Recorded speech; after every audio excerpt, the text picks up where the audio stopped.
এইভাবে আর কতদিন চলবে ইমরান? তোমার কি বিবেক জ্ঞান বলতে কিছুই নেই? বরাবরের মতো নিশ্চুপ আমি। আজব ছেলে তো তুমি। আমার প্রশ্ন কানে যাচ্ছে না তোমার নাকি? হ্যাঁ, চিৎকার শুনে আমি ভয়ে চুপসে আছি, আর পার্কের সবাই চেয়ে আছে আমাদের দিকে। হয়তো মজা নিচ্ছে সবাই। দেখো আমার পক্ষে আর রিলেশন রাখা সম্ভব না। কেন? কেন তা জানিস না তুই? তোর মতো ছেলে আমার পায়ের নিচে পড়ে থাকে, বুঝছিস? ভাবছিলাম প্রেম করে পরে তোরে শুধরে নিব, কিন্তু শুধরানো তো কি, উল্টো আরো খ্যাত হতে লাগলো। ছোট লোক, তোর কাছে শার্ট চেঞ্জ করারও টাকা নেই নাকি? হ্যাঁ, হয়েছে নীলা, প্লিজ থামো এবার। এসব আর ভালো লাগছে না। দেখতেছো সবাই প্রেম করতে, দেখতেছে সবাই প্রেম করতে, কিন্তু তুমি এগিয়ে এসেছো। আমার মতোই আমি থাকি, কারো কথা শুনে চলার ইচ্ছা আমার নেই। আর হ্যাঁ, আমার টাকা নাই তাই কিনি না। হয়েছে। আর কিছু শুনতে চাও? অপমান না করলেও পারতে। ও, এই অপমান সেই লাগছে তোমার গায়ে, সেরকম তাই না? তোমার জন্য যে আমার বান্ধবীগুলো অপমান করে আমায়, সেটা আমার ভালো লাগে না। আমার লাগে না? ও, সেটা তো তোমার লাগবে না, কারণ তারা তো আমায় অপমান করেছে, তোমায় না। যত সব খ্যাত। বলেই চলে গেল নীলা। আর আমি পার্কেই দাঁড়িয়ে আছি। সব লোকের সিনেমা দেখা শেষ। তারাও যে যার বয়ফ্রেন্ড গার্লফ্রেন্ডের দিকে চলে গেল। হয়তো তারা ভাবছে মেয়েটাই বা এতদিন কি করে রিলেশনে ছিল এই উজবুক ছেলেটার সাথে। গাধা একটা এখন। আমার পরিচয়টা দেই। আমি ইমরান, ইন্টার দ্বিতীয় বর্ষের ছাত্র। মাকে হারিয়েছি যখন ক্লাস 3-তে পড়ি। এরপর বাবা। নতুন বিয়ে করলে অশান্তি চলে আসে আমার জীবনে। সব মা তো আর মা হয় না, কিছু মা রাক্ষসীও হয়, যেমনটা আমার কপালে জুটেছে। বাবার অভাব নেই কোনো কিছুর, আর তার অন্য 2 ছেলেরও অভাব নেই। অভাব শুধু আমার একারই, কারণ চাইলেও কিছু পারি না। আমার মোট শার্ট 2টা, প্যান্ট 2টা। আমার আমার মোট শার্ট 2টা, প্যান্ট 2টা, তাও একটা কলেজে যাওয়ার জন্য। আর অন্যটা বাসায় আর বাইরে পড়ে যাই বাসায়। আর সময় পাই কোথায় শার্ট পরা? সারাদিন তো বাসার কাজ করতেই চলে যায়। কাজ না করলে আবার ভাত বন্ধ। এক শার্ট পরে যাই জন্যই নীলা কথা শোনালো। আজ মাঝে মাঝে কথাগুলো অসহ্য লাগে। শুধু নীলা না, আরো অনেক মেয়েই বলেছে মাঝে মাঝে ইচ্ছে করে নিজেকে পাল্টাই, কিন্তু কিভাবে পাল্টাবো? আমার কাছে তো আর টাকা নেই। বাবাও মায়ের কথায় উঠে আর বসে। তাই আমার কথা আর ভাবেও না তাই আমার কথা আর ভাবেও না, খুব অবাক লাগে আমার। যেখানে আমি চোখের মনি ছিলাম সেখানে আজ। আসলে সময়ের সাথে মানুষগুলাও বদলে যায়। চলুন, শুরুটা কিভাবে হয়েছিল তা বলি আপনাদেরকে। এসএসসিতে রেজাল্ট ভালো করায় জেলার সরকারি কলেজে সিট পেতে সমস্যা হয়নি। মাঝে মাঝে ভয় হতো যে সেখানে সব ধনীর ছেলেমেয়েরা পড়ে। আমি কি নিজেকে মানিয়ে নিতে পারবো তাদের সাথে, নাকি পথের মাঝেই পড়ে থাকবো? তারপরও ভর্তি হয়ে যাই কলেজে। প্রথম দিন কলেজে গেলে সবাই ঘুরে ঘুরে দেখতে থাকে আমায়। মনে হয় যে ইমরান নামের ছেলেটা অন্য গ্রহ থেকে এসেছে। দোস্ত, ছেলেটাকে দেখ, কি যে অবস্থা! এই কলেজে চান্স পায় কিভাবে এরা? হুম, শরীরের ড্রেস আপের সাথে চশমাটা যা মানিয়েছে না, দেখ। আমি কিছু না বলে চুপচাপ ক্লাস করতাম আর বেরিয়ে আসতাম। তাছাড়া কি বা বলতাম? এসব তো ছিল প্রতিদিনের ব্যাপার। কলেজে আসলে এক প্যারা, আর বাসায় আর এক প্যারা। শুরু থেকেই বলি, আমার ব্যাপারে তো জেনে গেছেন। আমি ইমরান, বাবা ধনী হলেও আমি গরিব। আর নীলা অনেক ধনী পরিবারের মেয়ে। সে দেখতেও অনেক কিউট। আমার মতো সে হাবলু টাইপের না, অনেক আধুনিক মেয়ে সে।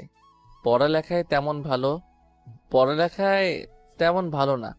বন্ধুদের আড্ডায় সবার আগেই পাওয়া যায় ও। সারাদিন ওদের সাথে হই হুল্লোড় করে বেড়ানোই ওর কাজ। আমি যতক্ষণ কলেজে থাকতাম একা একাই কাটাতাম। ক্লাসের সবাই যখন আড্ডা দিচ্ছে তখন দেখা যেত কোনো কোণে বসে থাকতে। একদমই চুপচাপ থাকার চেষ্টা করতাম, আর তখন ক্লাসের সবাই মজা করতো আমায় নিয়ে। বলতো যে ওই দেখ, খ্যাতটা আসছে। তবে এই কথাগুলো নীলার খারাপ লাগতো। এমন কথা শুনে নীলার মনে একটু মায়া জন্ম নেয়। ও ভাবে একে ভালোবেসে তারপর সবকিছু পরিবর্তন করে দিবে। অন্য 8-10টা ছেলের মতো ইমরানও সবার সাথে কথা বলবে, আড্ডা দিবে। তাই একদিন সে সরাসরি প্রপোজ করে। সেদিন আমি নীলাকে কিছু না বলেই চলে আসি, কিন্তু সেও নাছোড়বান্দা, ও পিছনে লেগেই থাকে। কলেজে যখন একা একা বসে থাকি তখন সে এসে পাশে বসে গল্প করতে চায়, হাতটা ধরতে চায়, চশমাটাও খুলে দিতে চায়, কিন্তু আমি দেই না। শুধু বোকা মার্কা একটা লুক নিয়ে বলি যে চশমা ছাড়া আমি কিছুই দেখি না। এমনভাবেই সবসময় নীলা আমার পিছনে থাকতো, যার ফলে একদিন আমি ঠিকই রাজি হয়ে যাই। তবে পরিবারের কথা লুকিয়ে রেখেছিলাম ওর কাছে। সম্পর্ক শুরু হয়, আর নীলাও তার উদ্দেশ্য অনুযায়ী পরিপাটি করার দিকে মন দেয়। সব সময় শাসনের মাঝে রাখতো, এটা করবা না, ওটা করবা না, এটা পরবা না, এটা খাবে না ইত্যাদি। আমিও শুনতাম, কিন্তু যখন সে চালচলনে পরিবর্তন আনতে বলে তখন একটু পিছু নেমে যায়। কারণ আমার তো সম্ভব না অন্য 8-10টা ছেলের মতো চলা। আমার দ্বারা সম্ভব না ক্লাসের সবচেয়ে স্টাইলিশ ছেলেটার সাথে তাল মিলিয়ে চলা, কারণ আমি কঠিন বাস্তবতার শিকার। নীলা সেই কথা জানতো না, তাই সব সময় ওকে এসব কথা বলতো। প্লিজ নিজের মাঝে একটু পরিবর্তন আনো। এত বোকা খ্যাত টাইপের কেউ হয়? তোমার কি বিবেক নেই? ক্লাসে বাকি ছেলেদের দিকে তাকাও একবার। ওরা কিভাবে চলে আর তুমি কিভাবে চলো? তখন শুধু মাথা নিচু করে করে শুনতাম। সেদিন নীলা বলে যে, শোনো, আজকে বিকালে আমার জন্মদিনের পার্টি আছে, ভালো করে রেডি হয়ে আসো। কিন্তু আমি ঠিক আগের মতোই এসেছিল। কি করবে, 2টা শার্ট আর 2টা প্যান্ট ছাড়া যে ওর কিছুই নেই। প্রতিবার যেই শার্টটা পরে আসে এটাই আজকে পরে আসলাম। সাথে আছে একজন আদর্শ বোকা মানুষের সকল উপাদানগুলো। নীলা তখন অনেক রাগী চোখে আমার দিকে তাকায়। পরে বাধ্য হয়েই নিয়ে যায়, পুরনো বান্ধবীদের সাথে দেখা করে, আমাকেও পরিচয় করিয়ে দেয়। কিন্তু আমাকে দেখে সবাই অন্য চোখে ওর দিকে তাকায়। এখানে যারা এসেছে সবাই উচ্চ পরিবারের, কিন্তু আমি দেখেই মনে হচ্ছে ও কতটা সাধারণ। পায়ে আছে 100 টাকা দামের অতি সাধারণ জুতা। ওদের চাহনির উদ্দেশ্য বুঝতে পেরে আমি একটু দূরে গিয়ে দাঁড়াই। এদিকে ওর একটা ফ্রেন্ড বলে ওঠে, নীলা, তোর মতো একটা মেয়ে এমন একটা খ্যাতের সাথে প্রেম করবি এটা ভাবতেও পারিনি। এইটা কোনো ছেলে হলো? ওর দিকে তাকাতো একবার। সাথে সাথে বাকিরাও ওর সাথে তাল মিলায়। আর নীলা লজ্জায় একেবারে মাথা নিচু করে ফেলে। ও তার বন্ধুদের সামনে চলে আসে। আমিও সব কথা শুনেছি, তবে চুপ করেছিলাম, কারণ আমি জানতাম এমন কিছুই হবে। এটা নতুন কিছু না, এমন কথা শুনতে শুনতে অভ্যস্ত হয়ে গেছি। এরপর ওখানে না থেকে বাসায় চলে আসি। নীলা খুব রেগে গিয়ে বলেছিল, যদি কালকে শার্টটা পরিবর্তন করে না আসি তাহলে অন্য কিছু হয়ে যাবে। আমি তখন বলতে চাই আমার কথাগুলো, কিন্তু সেটা না শুনেই ফোন কেটে দেয়। খুব কষ্ট হচ্ছে আমার জন্য আজকে ওকে এতটা অপমানিত হতে হলো। ভাবলাম বাবার কাছ থেকে কিছু টাকা চেয়ে নিবে, যাতে করে নতুন একটা শার্ট কিনা যায়। কিন্তু বাবার রুমে গিয়ে দেখি প্রচন্ড ঝগড়া হচ্ছে তাদের, আর ঝগড়ার মূল কারণটাই হলাম আমি। ঝগড়ার এক পর্যায়ে মা বলে ওঠে, কি পেয়েছো তুমি? এটা আমার সংসার, তাই এখানে আমার অর্ডারে শুধু চলবে। কোনো একটা ছেলেকে এনে বাসায় রেখেছ, সারা বছর ঘাড়ে পড়ে আছে, একটু কাজ করলেই তো পারে। এটা তো আর কোনো সরকারি হোটেল না। তখন বাবা বলে, আসতে বলো, ইমরান শুনবে। কথাটা শোনা মাত্র মার আওয়াজ যেন আরো বেড়ে গেল। স্পষ্টই বোঝা যাচ্ছিল আমাকে কথাগুলো শোনানোর জন্যই এভাবে বলছে। আবার বলে উঠল, কারো যদি লজ্জা থাকলেও তাহলে সে এভাবে অন্যের ঘাড়ে বসে খেত না। কতদিন একটা মেয়েকে খাওয়ানো যায়, আর খাওয়ার সময় তো একটুও কম খায় না। এটা ভাবে না যে এখানে দয়ার খানা খাচ্ছে সে। মা এর সবগুলো কথাই শুনি, কিন্তু জবাব দেওয়ার মতো শক্তি নেই। তাই চোখের অশ্রু ফেলেই তার সেই কথার জবাব দিলাম। ফুপিয়ে ফুপিয়ে কাঁদতে লাগলাম। কেন আজকে আমি এমন অবস্থার সম্মুখীন? আমারও তো অনেক সুন্দর একটা পরিবার ছিল, কত সুখের ছিল পরিবারটা। বাবা মায়ের একমাত্র সন্তান ছিলাম, অঢেল সম্পত্তির মালিক ছিল বাবা, কিন্তু আচমকাই একটা অসুস্থতায় মা মারা যায়, যার ফলে আজকের এই পরিস্থিতি, আর আমি হয়ে যাই এতিম। লাবিব তখন ছোট ছিল, তাই সেই সুযোগে তার চাচা তাদের সব সম্পত্তি নিয়ে যায়। লাবিব হয়ে যায় একদম নিঃস্ব। সেদিন আর বাবার কাছে টাকা চাইতে পারিনি, যার ফলে আর কিছু কিনাও হয়নি। রাতে না খেয়েই ঘুমিয়ে পড়ি। পরদিন সকালে পকেটের 10 টাকা দিয়ে গিয়ে বাইরে নাস্তা করে নেই। দুপুরটা না খেয়ে কাটিয়ে দেই। আমি যে না খেয়ে আছি এটা আমার ঠিকই বুঝতে পেরেছে, কিন্তু একবারের জন্য খেতে বলেনি। বিকেলে নীলা ফোন দেয়। কোথায় আসবি জিজ্ঞেস করতেই বলে যে কলেজের পাশের পার্কে আসতে। অনেকটা ভয়ে ভয়ে বাসা থেকে বের হই। আমি জানি না নীলা কি করবে আমার সাথে যখন সে দেখবে আমার গায়ে সেই পুরনো শার্টটাই আছে, যখন দেখবে পায়ে সেই আগের জুতাই আছে, যখন দেখবে মাথার চুলগুলো আগের মতোই এলোমেলো, তখন যে কি করবে আমার সাথে। এসব ভাবতে ভাবতে পার্কে কখন আসি বলতেই পারি না। নীলার সামনে যেতেই তার চোখ দুটো লাল করে ফেলে। ওর পুরো মুখটাই লাল হয়ে যায়, যেটা থেকে বুঝতে পারি যে নীলা প্রচন্ড রেগে গেছে। আর তখনই প্রথমে সেই কথাগুলো বলে। এভাবে আর কতদিন ইমরান? আমি আর পারছি না। কি করলাম আমি নীলা? কি করলাম মানে? আমার কথার কোনো গুরুত্ব নাই তোমার কাছে? কি বলো এসব? অবশ্যই আছে। আসলে কাজে অনেক বিজি ছিলাম, তাই আর মার্কেটে যাইনি। ভালো। টাকা আছে কি তোমার কাছে? সরি নীলা। চুপ করো। তুমি তাকাও তো একবার নিজের দিকে। কেমন দেখা যায় তোমাকে? তোমার জন্য কোনো বন্ধুদের সামনেও যেতে পারি না লজ্জায়। সবাই দেখলেই বলে যে ওই খ্যাতটার জিএফ আসছে। আমি মাথা নিচু করে রাখি শুধু। তোমার সাথে আমি আর পারছি না। আমার একটা সম্মান আছে। ভেবেছিলাম ভালোবাসার পর তুমি পরিবর্তন হবে, কিন্তু তোমার মাঝে এক ফোঁটাও পরিবর্তন আসেনি। সরি। না, আমি আর পারছি না। তোমার সাথে সব কিছু এইখানেই শেষ করলাম। এটা বলেই নীলা উঠে চলে গেল, আর আমি অশ্রু ভেজা চোখে ওর চলে যাওয়ার দিকে তাকিয়ে থাকি। এছাড়া কি বা আর করতে পারি? এই মুহূর্তে প্রচন্ড কষ্ট হচ্ছে। গাল বেয়ে বেয়ে চোখের পানি পড়ছে।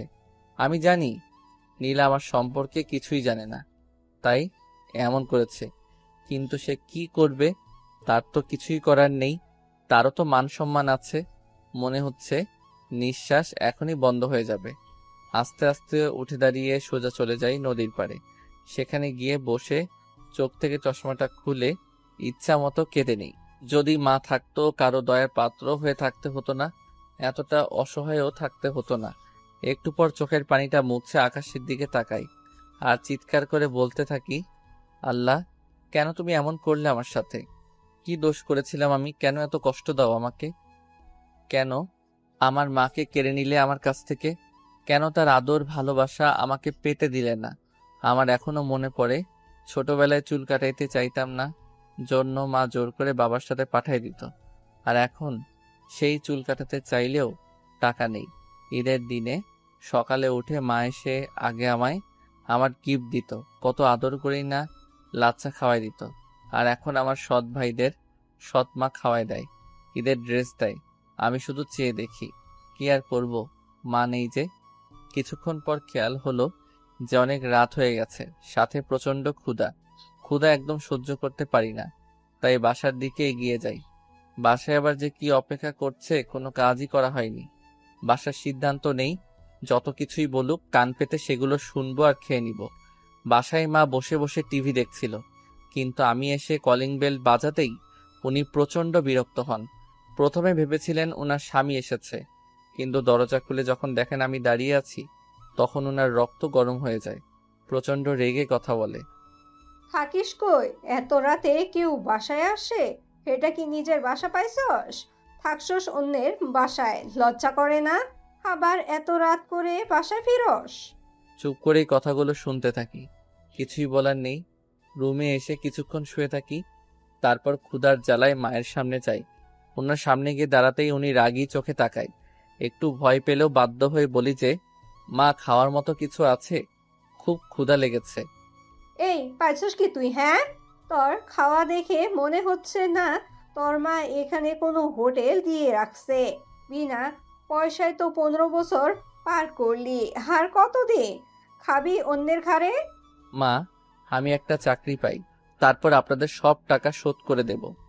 প্লিজ এখন আমাকে কিছু খেতে দিন, খুব ক্ষুধা লেগে আছে। আমার ঠেকা পড়ে নাই তোকে খাওয়ানোর। তোর কি কোনো বিবেক নাই? মানুষের তো একটু লজ্জাও থাকে, তোর কি সেটাও নেই? মাথা নিচু করে রাখি। একটু পর মা উঠে গিয়ে কতগুলো শুকনা মুড়ি এনে দেয় আর বলে, এই নে দয়ার খানা, তোর কাছে হাত জোর করে বলি, দূর হ তুই। এত আপদ ভালো লাগে না আর। উফ, হাল্লা বাঁচাও। ততক্ষণে চোখ থেকে অশ্রু পড়া শুরু করেছে। খাওয়ার ইচ্ছেটাই চলে গেছে, না খেয়ে রুমে চলে আসে আর প্রচন্ড কান্না করি। তবে সেটার কোনো শব্দ নেই, সিদ্ধান্ত নেই যে আর থাকবে না এখানে, জানিও না কোথায় যাব। তবে এটা নিয়ে ভাবিও না। খাতা কলম নিয়ে বসে যাই, উদ্দেশ্য বাবাকে একটা চিঠি লেখা। চিঠি লেখা শুরু করে দিলাম। আব্বু, কেমন আছো? নিশ্চয়ই অনেক ভালো আছো, তাই না? জানো, আমিও অনেক ভালো আছি।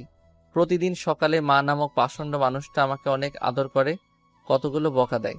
প্রতিবার খাওয়ার সময় কত সুন্দর করে আমাকে বিভিন্ন কথা বলে। আচ্ছা, তুমি কি সেটা শোনো না, দেখো না, নাকি দেখেও না দেখার ভান করো? কষ্ট হয় না তোমার সেই ছোট্ট ইমরানের জন্য? জানো, আজকে প্রায় একদিন না খেয়ে আছি।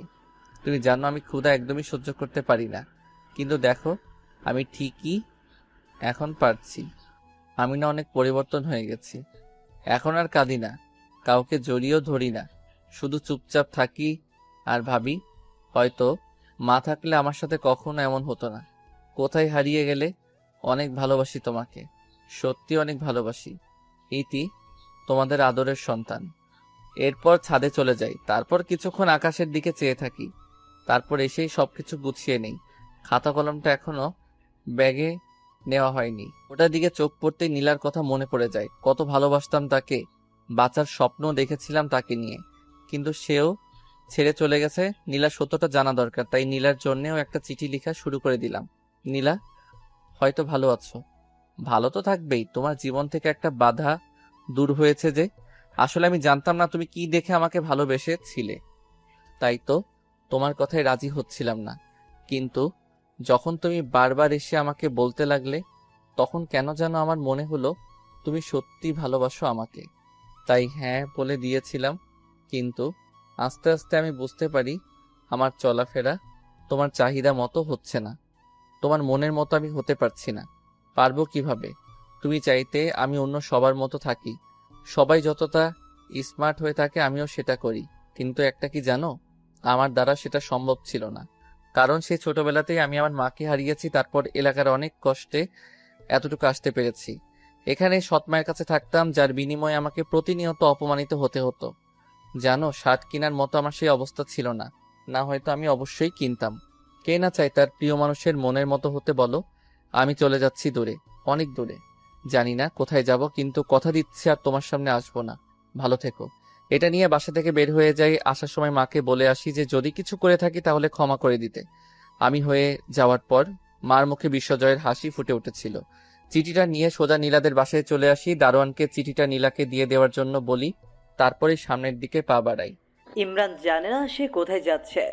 লেখক সেখানে থমকে দাঁড়ায়, দু চোখ দিয়ে শুধু দেখতে থাকে ইমরান এগিয়ে যাচ্ছে সম্মুখে, গন্তব্যহীন পথে। তার সাথী হিসেবে আছে হাজারো অব্যক্ত কথা আর বুক চিরে দেওয়ার মতো কষ্ট। একটা সময় ইমরান মিলিয়ে যায় রাতের অন্ধকারে, আর দেখা যায়নি তাকে। চশমা পরা বোকা ছেলেটা ফেরেনি আর। দারোয়ান নীলাকে ঠিকই চিঠিটা দিয়েছিল। নীলা চিঠিটা পড়া মাত্রই চিৎকার করে কেঁদে ওঠে। সে কান্না করতে করতে বাসা থেকে বের হয়েছিল ইমরানকে খুঁজতে, কিন্তু ততক্ষণে নীলা বড্ড দেরি করে ফেলেছে। খুঁজে পায়নি কোথাও চশমা পরা বোকা ছেলেটাকে। নীলা পুরো শহর খুঁজে বেড়াচ্ছে ইমরানকে। ফেসবুকে বিভিন্ন গ্রুপে ছবি দিয়ে পোস্ট করেছে, কিন্তু তাতেও কিছু হয়নি। মাঝে মাঝে ভাবে যে ইমরান আছে কি পৃথিবীতে। না, ইমরান যেতে পারে না। ঠিক এই বিশ্বাসটা নিয়েই খুঁজতে থাকি ইমরানকে। কিন্তু এই পৃথিবীতে এত মানুষের ভিড়ে কাউকে খুঁজে পাওয়া কি এতটাই সোজা? এভাবেই চলতে থাকে দিন। আর দেখতে দেখতে পরীক্ষাও চলে আসে। নীলা ভাবে ইমরান হয়তো এইচএসসি পরীক্ষা মিস করবে না, তাই সে প্রতিটা দিন সবার আগে এক্সাম হলে চলে যায়। কিন্তু এতেও কোনো কাজ হয়নি। যে চলে যায় সে একেবারেই চলে যায়, ফেরার জন্য হয়তো চলে যায় না। এর মধ্যে ঘটে যায় অন্য এক কাণ্ড। ফেসবুকে হঠাৎ মেসেজ রিকোয়েস্ট চেক করতে ইচ্ছে হলো নীলার। মেয়ে মানুষ তো, অনেক মেসেজ রিকোয়েস্ট আসে কিন্তু কখনো তা চেক করে না। আজ কেন জানি ইচ্ছে হলো চেক করতে। চেক করার এক পর্যায়ে একটা মেসেজ দেখিয়ে নীলার চোখ আটকে যায় সেখানে। আজ থেকে 3 মাস আগের মেসেজ এটা। হ্যালো, আপনি যে ছেলেটার পিক গ্রুপে দিয়েছেন তার মতো কাউকে আমি সিলেটে দেখেছি। হোয়াট? সিলেট? ভাইয়া আপনি কোথায় এখন? প্লিজ একটু তাড়াতাড়ি বলেন না। হ্যালো ভাইয়া, আপনি কি লাইনে আছেন? অপরদিকে কোনো রেসপন্স আর আসে না। হতে পারে আইডির মানুষটা আর ফেসবুক চালায় না। আম্মু, আম্মু, কি হয়েছে মা? মা আমি সিলেট যাব। এরপর সব খুলে বলে তার মাকে। তা তোর বাবাকে কি বলবি? তুমি ম্যানেজ করো না প্লিজ। ওকে দেখি। আচ্ছা চল একটা প্ল্যান করি। কি প্ল্যান আম্মু? শোন, ওখানে গিয়ে তোর খালার বাসায় উঠবি। তারপর তোর বাবাকে বলবি আমি এখান থেকে অ্যাডমিশন কোচিং করব। তানহা আছে, ওখানে একসাথে যাওয়া আসা করবি। বেশ হবে, তাই না? হোয়াট আইডিয়া আম্মু, love you. I love you too my sweet মামনি। আসলে নীলা আর ওর মায়ের সম্পর্কটা অত্যন্ত মধুর। অনেক মেয়েরই মায়ের সাথে এরকম ভাব থাকে। আপনাদের কারো এরকম মা থাকলে অবশ্যই অবশ্যই বলবেন কমেন্টে। এরপর প্ল্যান অনুযায়ী চলে যায় সিলেট। সেখানে তার ছোট মামুনি, খালু আর তার সমবয়সী এক বোন যার নাম তানহা আছে। বাসে উঠলে পরের দিন গিয়ে বাস স্টপে নামে।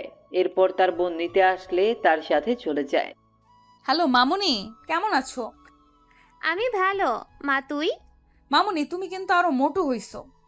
সে কথা বলিও না, বসে বসে শুধু গিললেই হবে। কি বললা তুমি? আমি গেলি আর তুমি বসে থাকো মনে হয়। দিন দিন ডায়েট কন্ট্রোলে না রেখে বাড়াচ্ছে আর আমাকে বলতে আসছে এখন। নীলা চল, উপরে এতে ঝগড়া থামবে না এখন। দেখলি আমি এসেই বাজায় দিলাম ঝগড়া। এখন দেখবি আরো কত ঝগড়া লাগে। রাতে দুইজনকে ঝগড়া শেখাবো। আল্লাহ গো, তুই পারিস নীলা। ওই, আমি না পারলি কি তুই পারবি? আচ্ছা বল, এখন হঠাৎ তোর জেলার কোচিং বাদ দিয়ে এখানে কারণটা কি? কোনো কারণ নাই, এমনিতেই তোর সাথে থাকবো তাই। ওই দেখ, আমার সামনে কোনো রকম চালাকি চলবে না, সত্যি করে বল। ইমরানের কথা বলছি না তোকে? ওই খ্যাতটা তো কি করছে হাদারাম? ওকে সেদিন অনেক অপমান করি জন্মদিনে। তারপর থেকে অনেক খুঁজেছি আর পাইনি, এই চিঠিটা পাইছি শুধু। এরপর তানহা চিঠিটা পড়ে সেও নিজেকে আর সামলাতে পারে না। নীলা একটা মা কিভাবে এরকম হতে পারে? এরা মা না অন্য কিছু? বাদ দে, আমাদের কাজ ওকে খুঁজে বের করা। তাই করতে হবে। পর কোচিং, বাসা, শহর সব জায়গা খুঁজেছে কিন্তু কপাল খারাপ, কোথাও পায়নি। খুঁজে পায়নি সেই আইডি থেকে কোনো সিগন্যাল। এদিকে আস্তে আস্তে দিনও যেতে থাকে। ভর্তি পরীক্ষা, অনার্স সব শেষ। ইমরানের কথা মনে করতে করতে যে কিভাবে 4টা বছর কেটে গেল নীলার জীবন থেকে। মাঝে মাঝে এইসব মনে করে অনেক হাসি পায়। নীলা এতদিন যে খোঁজেনি তা কিন্তু না। প্রতিটা দিন যেখানে গেছে সেখানেই খুঁজে বেরিয়েছে কিন্তু পায়নি। দেশের প্রায় সব জায়গায় খুঁজেছে নীলা। মাঝে মাঝে ভাবে যে সামান্য দেশের মানুষগুলোর মাঝে নিজের ভালোবাসাকে খুঁজে পাচ্ছে না। তাহলে কি ভালোবাসলো সে? নীলা, মা ওর তাড়াতাড়ি, আজ তোর ইন্টারভিউ না? আজ নীলা জবের ইন্টারভিউ দিতে যাচ্ছে। জীবনে যাই হোক, কখনো পড়াশোনার সামনে মাথা নত করেনি, তাই আজ এই জায়গায় এসে দাঁড়িয়েছে। হ্যাঁ আম্মু, উঠতেছি। আয় নাস্তা খেয়ে নে। উফ আম্মু, সকালে ডিম খেয়ে গেল, ইন্টারভিউ ডিম পাবো। চুপচাপ খেয়ে নে। ওকে ওকে। আম্মু, আম্মু, গেলাম আমি। বাবা কোথায়? এই যে আমি এসে গেছি। চললাম, বাই। ওকে, সাবধানে যাস। ওকে। পর তানহাকে ফোন দেয় নীলা। হ্যালো, কই তুই? এই তো বের হলাম, তুই কোথায়? আমিও বার হইছি। ওকে আয়। এরপর তারা তাদের গন্তব্যে ফিরে ওয়েটিং রুমে বসে অপেক্ষা করছে। একটু পর তানহা ডাক এলো। সে নীলাকে রেখে চলে গেল ভেতরে। আর 15 মিনিট পর ফিরে এলো। কি হইল ভেতরে? চাকরির কি হইল জানি না, তবে ক্রাশ খাইছি রে। হইছে থাম, তোর বয়ফ্রেন্ড জানলে আত্মহত্যা করবে, এমনিতেই যে ঢঙ্গি সে। ওই আমার বিএফকে নিয়ে বাজে বলবি না, আর যাই বলিস অফিসের বস দেখতে সেই। এই অফিসে কাজ করতে পারলে জীবন ধন্য হবে যে। হইছে হইছে, থাম। আমার সিরিয়াল আসছে, আমিও গিয়ে দেখে আসি তোর ক্রাশকে। আসবো স্যার? জি আসেন। ভেতরে গিয়ে নীলাও ক্রাশ খেয়ে যেন কথা বলার ভাষা হারিয়ে ফেলেছে সে। ও হ্যালো, মুখ বন্ধ করেন, মশা ঢুকবে ভিতরে। সরি, আসসালামু আলাইকুম স্যার। নীলা তুতলিয়ে বলা শুরু করেছে অলরেডি। আপনি তোতলা নাকি? কই না তো, এমনি কিরকম লাগতেছে? ও ফাইলগুলো দিবেন নাকি এরকম করে বসে থাকবেন সারাদিন? ইচ্ছা করে তো বসে। সরি, কিছু বললেন? না স্যার, এই নিন ফাইল। সব ঠিকঠাক। আপনার ব্রেকআপ হয়েছে কত বছর আগে? এসব কিরকম প্রশ্ন স্যার? ওরকম প্রশ্ন বলেন দেখি। 4 বছর। Okay fine. আরো প্রেম করেন নাকি? না। ওকে, এখন আসতে পারেন। আর কাল থেকে কাজে জয়েন করবেন। এই কি হইল? সাবজেক্টের কোনো প্রশ্ন না করেই চাকরি? এইরকম হইলে আগে বলতেন, তাহলে 4-5 দিন ঘুম বাদ দিয়ে পড়তাম না। কি করতেন তাহলে? মুভি দেখতাম। Good good. এরপর নীলা চলে আসে বাইরে। কিরে, এতক্ষণ কি হইল? সেই কথা আর বলিস না। এরপর সব খুলে বলল। স্যার তো মনে হয় ফিদা হয়ে গেছে তোর জন্য। হ্যাঁ, তা না, এমনি হয়তো এইসব বলছিল। হ্যাঁ হ্যাঁ, অপরিচিত কাউকে কেউ এমন এমন প্রশ্ন করে, তাই না? বাদ দে, চাকরি তো হইছে। বাসায় চল। মা তোকে আমাদের ওখানে যেতে বলছে। ওকে চলো, তোমার তো চাকরি হইল, তাই বেশ মজাতেই আছেন। আমার কপালে যে কি জোটে। ঠিক যেখানে লেখকের কলম থেমে গেছিল সেখান থেকে জন্ম নেয় আরও একটা নতুন গল্পের। আসলে পৃথিবীটাই এরকম, যেখানে কিছুর সমাপ্তি ঘটে সেখান থেকেই আবার নতুন কিছু শুরু হয়। বাসে এসে কলিং বেল বাজালে নীলার আম্মু এসে দরজা খুলে দেয়। আম্মু আম্মু, চাকরি হয়ে গেছে। হাত ধরে নাচতে লাগলো নীলা। ওই ওই, ছাড় আমাকে, পড়ে যাব তো। কিচ্ছু হবে না। নীলা ছাড় এখন, পরে মজা করিস। তোর পেছনে তেলাপোকা দেখ। কই কই? নাই, চলে গেছে। হারামি, ভয় দেখাস আমাকে? শুধু রুমে চল, মজা দেখাবো এখন। ও মামুনি, দেখো না তোমার মেয়ে কিরকম ট্রেড দিচ্ছে। তোরা না, যা রুমে গিয়ে ফ্রেশ হ। ওকে। এরপর দুজনে উপরে চলে যায়। তানহা, এখানে আয়, দরজা লাগিয়ে। দরজা লাগাবো কেন? তুমি বুঝবে না সোনা, লাগাও না। ওকে, এখন বল। এরপর নীলা মোবাইলের লুঙ্গি ডান্স গান চালু করে তানহাকে নিয়ে শুরু করে দেয় উড়াধুরা ড্যান্স। ওই, এগুলো ডান্স দিচ্ছিস নাকি মারপিট করতেছিস? দুটোই। দুজনে অনেক ক্লান্ত ড্যান্স করে। তানহা, তুই ওয়েট কর, আমি গোসল সেরে আসি। না, সেটা হবে না, একসাথে গোসলে যাব। এরপর সেখানে আবার আরো একবার তাদের মারামারি লেগে যায়। আর তখন আমায় তেলাপোকার ভয় দেখাইছো না সোনা। এখন সারাদিন ভেতরে থাকো গো, দরজা আর খুলে দিব না। ওকে বাবু, আমি মুভি দেখি ভিতরে। তুমি তো জানো না গো, ভেতরে মুভি দেখার মজাই আলাদা। তাই বুঝি, দেখো তাহলে। ওকে। থাক, বার হয়ে আয় না, দেই তোকে কষ্ট। এখন খুললি কেন? সারাদিন না রাখবি? সারাদিন রাখলে অসুস্থ হবি, তখন তো ওষুধ আমার বাবাকেই কিনে দিতে হবে, তাই দরকার নেই। কি সেভিং পার্সন আসলো, নিজে সারাদিন কত হাজার খরচ করে তার নাই ঠিক এখন আসছে। হয়েছে হয়েছে, আয় এখন নিচে যাই, ফ্রিজে ফুচকা আছে, খাওয়াবো, চল। তাই নাকি? চল তাহলে। আসলে সমবয়সী বোন থাকলে যা হয় আর কি। বিকেলের দিকে তানহার কনফার্মেশন মেসেজ আসে, সে অনেক খুশি। রাতে দুজনে খেয়ে ছাদে চলে যায়। তানহা, বল। জানিস, দিনগুলো না সুন্দর হাসি ঠাট্টা তামাশা ফাজলামিতে কেটে যায়, কিন্তু রাত হলেই আর থাকতে পারি না, খুব মনে পড়ে যায়। আসলেই রে, রাতগুলো এরকম, রাতগুলো দিনের বাহিরে অবরোধ ভেদ করে ভেতরের মানুষগুলোকে বের করে দেয়, যার চিত্র দিনের বেলার থেকে সম্পূর্ণ আলাদা। ঘুমাবো চল, কাল প্রথম অফিস, তাই লেট করা যাবে না। হ্যাঁ চল। এরপর রাতটা কেটে যায়। পরদিন সবার কাছ থেকে দোয়া নিয়ে পা বাড়ায় অফিসের দিকে। অফিসে গেলে পিয়ন নীলা আর তানহার ডেস্ক দেখিয়ে দেয়। তারা দুজন পাশাপাশি কাজ করবে এইসব সম্পর্কে তো তারা কিছুই জানে না। একটু পর পিয়ন এসে বলল, স্যার আপনাদের দুজনকেই ডেকেছে। এরপর চলে যায় সোজা বসের রুমে। স্যার আসবো? আসুন। তা মিস নীলা অ্যান্ড তানহা, কেমন লাগছে নতুন অফিস? বেশ ভালোই। আর বস তো আরো ভালো। তাই নাকি? তো কি দেখলেন ভালোর? এই তো পুরাই ক্রাশ। তানহা, আমি কিন্তু আপনার বস।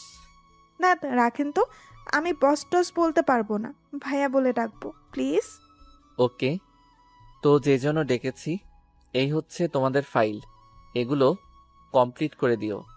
আপনার নামটা কি ভাইয়া? নীলা শুধু চুপ হয়ে তানহার কথা শুনতেছে। মেয়েটা যে এত বেশি কথা বলে। নাম শুনে কি হবে? ভাইয়া বলে ডাকবো, আর ভাইয়ার নামটা জানবো না? তাই আমার নাম সাজিদ। ওকে, আর তুমি করে বলবো। যা ইচ্ছে বলিও, এখন যাও কাজ করো। Okay bye. আরও শোনো, বলেন। লাঞ্চ টাইমে একসাথে খাবো। ওকে ভাইয়া। এরপর যে যার কাজে মন দেয়। এইদিকে লাঞ্চের টাইম কোন দিক দিয়ে চলে যায় তা সাকিব বুঝতেই পারে না। ভাইয়া একটু সময় হবে কি? তোমার ক্ষুধা লাগছে অনেক তো। ও সরি, আমার তো মনেই নেই, তো তোমরা আগে মনে করে দিবা না? আপনি যে মনোযোগ দিয়ে কাজ করতেছেন, কিভাবে ডিস্টার্ব দেই বলেন? ওকে, চলো এখন। এরপর লাঞ্চ শেষ করে আবার সবাই যে যার কাজে চলে যায়। অফিস টাইম শেষ হলে বাসায় চলে যায় সবাই। আমজাদ চাচা সবার বাসায় তাদের জন্য কেউ না কেউ অপেক্ষায় থাকে তাদের জন্য, তাই তারা অফিস ছুটি হলে চলে যায়।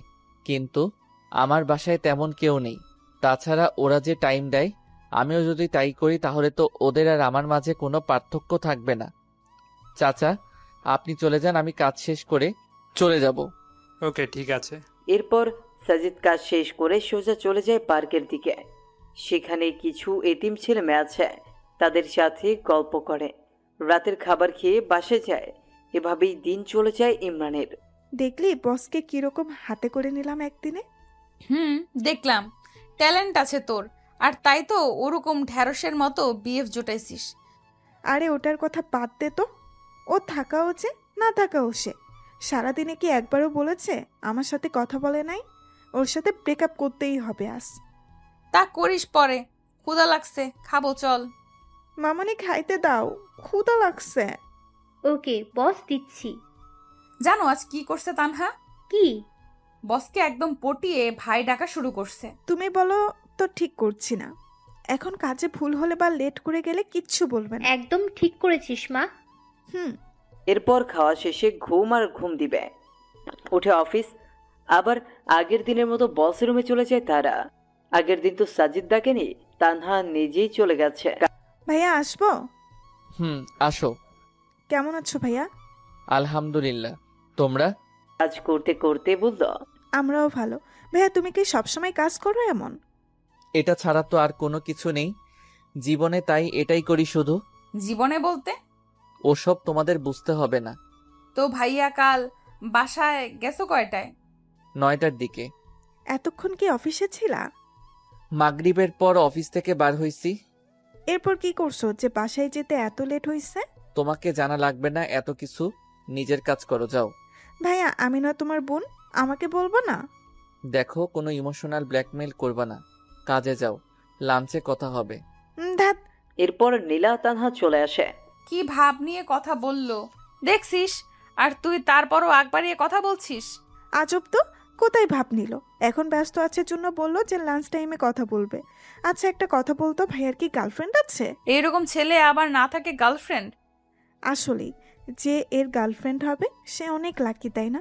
তোর মাথায় এইসব চিন্তা কেন কাজ করে? চুপচাপ কর। এরপর লাঞ্চ টাইমে খাওয়া শেষ করে একটু গল্প করে আবার কাজে লেগে পড়ে। আস্তে আস্তে অফিসের সময় শেষ। আচ্ছা চাচা, আমাদের বস কি প্রতিদিন এরকম লেট করেই বাসায় যায়? মা, তো লেট করার কারণ কি? উনি বলেন যে আমিও যদি কর্মচারীদের মতো একই সময় দেই তাহলে তারা আমার আর মধ্যে পার্থক্য কি? আর বাসায় কেউ নেই, তাই যত সময় পাই কাজে লাগাই। আর কি কি করেন উনি? এই তো প্রতিদিন পার্কে যাব, এতিম ছেলেদের সাথে গল্প করব, তাদের সাথে খেলে খাওয়া দাওয়া করে তারপর বাসায় যাই। ওকে চাচা, ভালো থাকবেন। যাই তাহলে। ঠিক আছে মা, সাবধানে যেও। নীলা আসছে, ছেলেটা অন্যরকম। যতই তার বিষয়ে জানতেছি ততই ব্যাপারটা ঘোলাটে লাগতেছে। প্রপোজ করবো নাকি বলতো? ওই, তুই না ভাইয়া বলিস? ভাইয়ার জন্য কি প্রপোজ করা যাবে না? ওই আমার কোন জন্মের ভাই? হ্যাঁ, আজীব মানুষ তুই রে, যা ইচ্ছা কর। এরপর তারা আবার পরের দিনের জন্য প্রিপারেশন নিচ্ছে। অফিসে গিয়ে তানহা সোজা চলে গেল সাজিদের রুমে।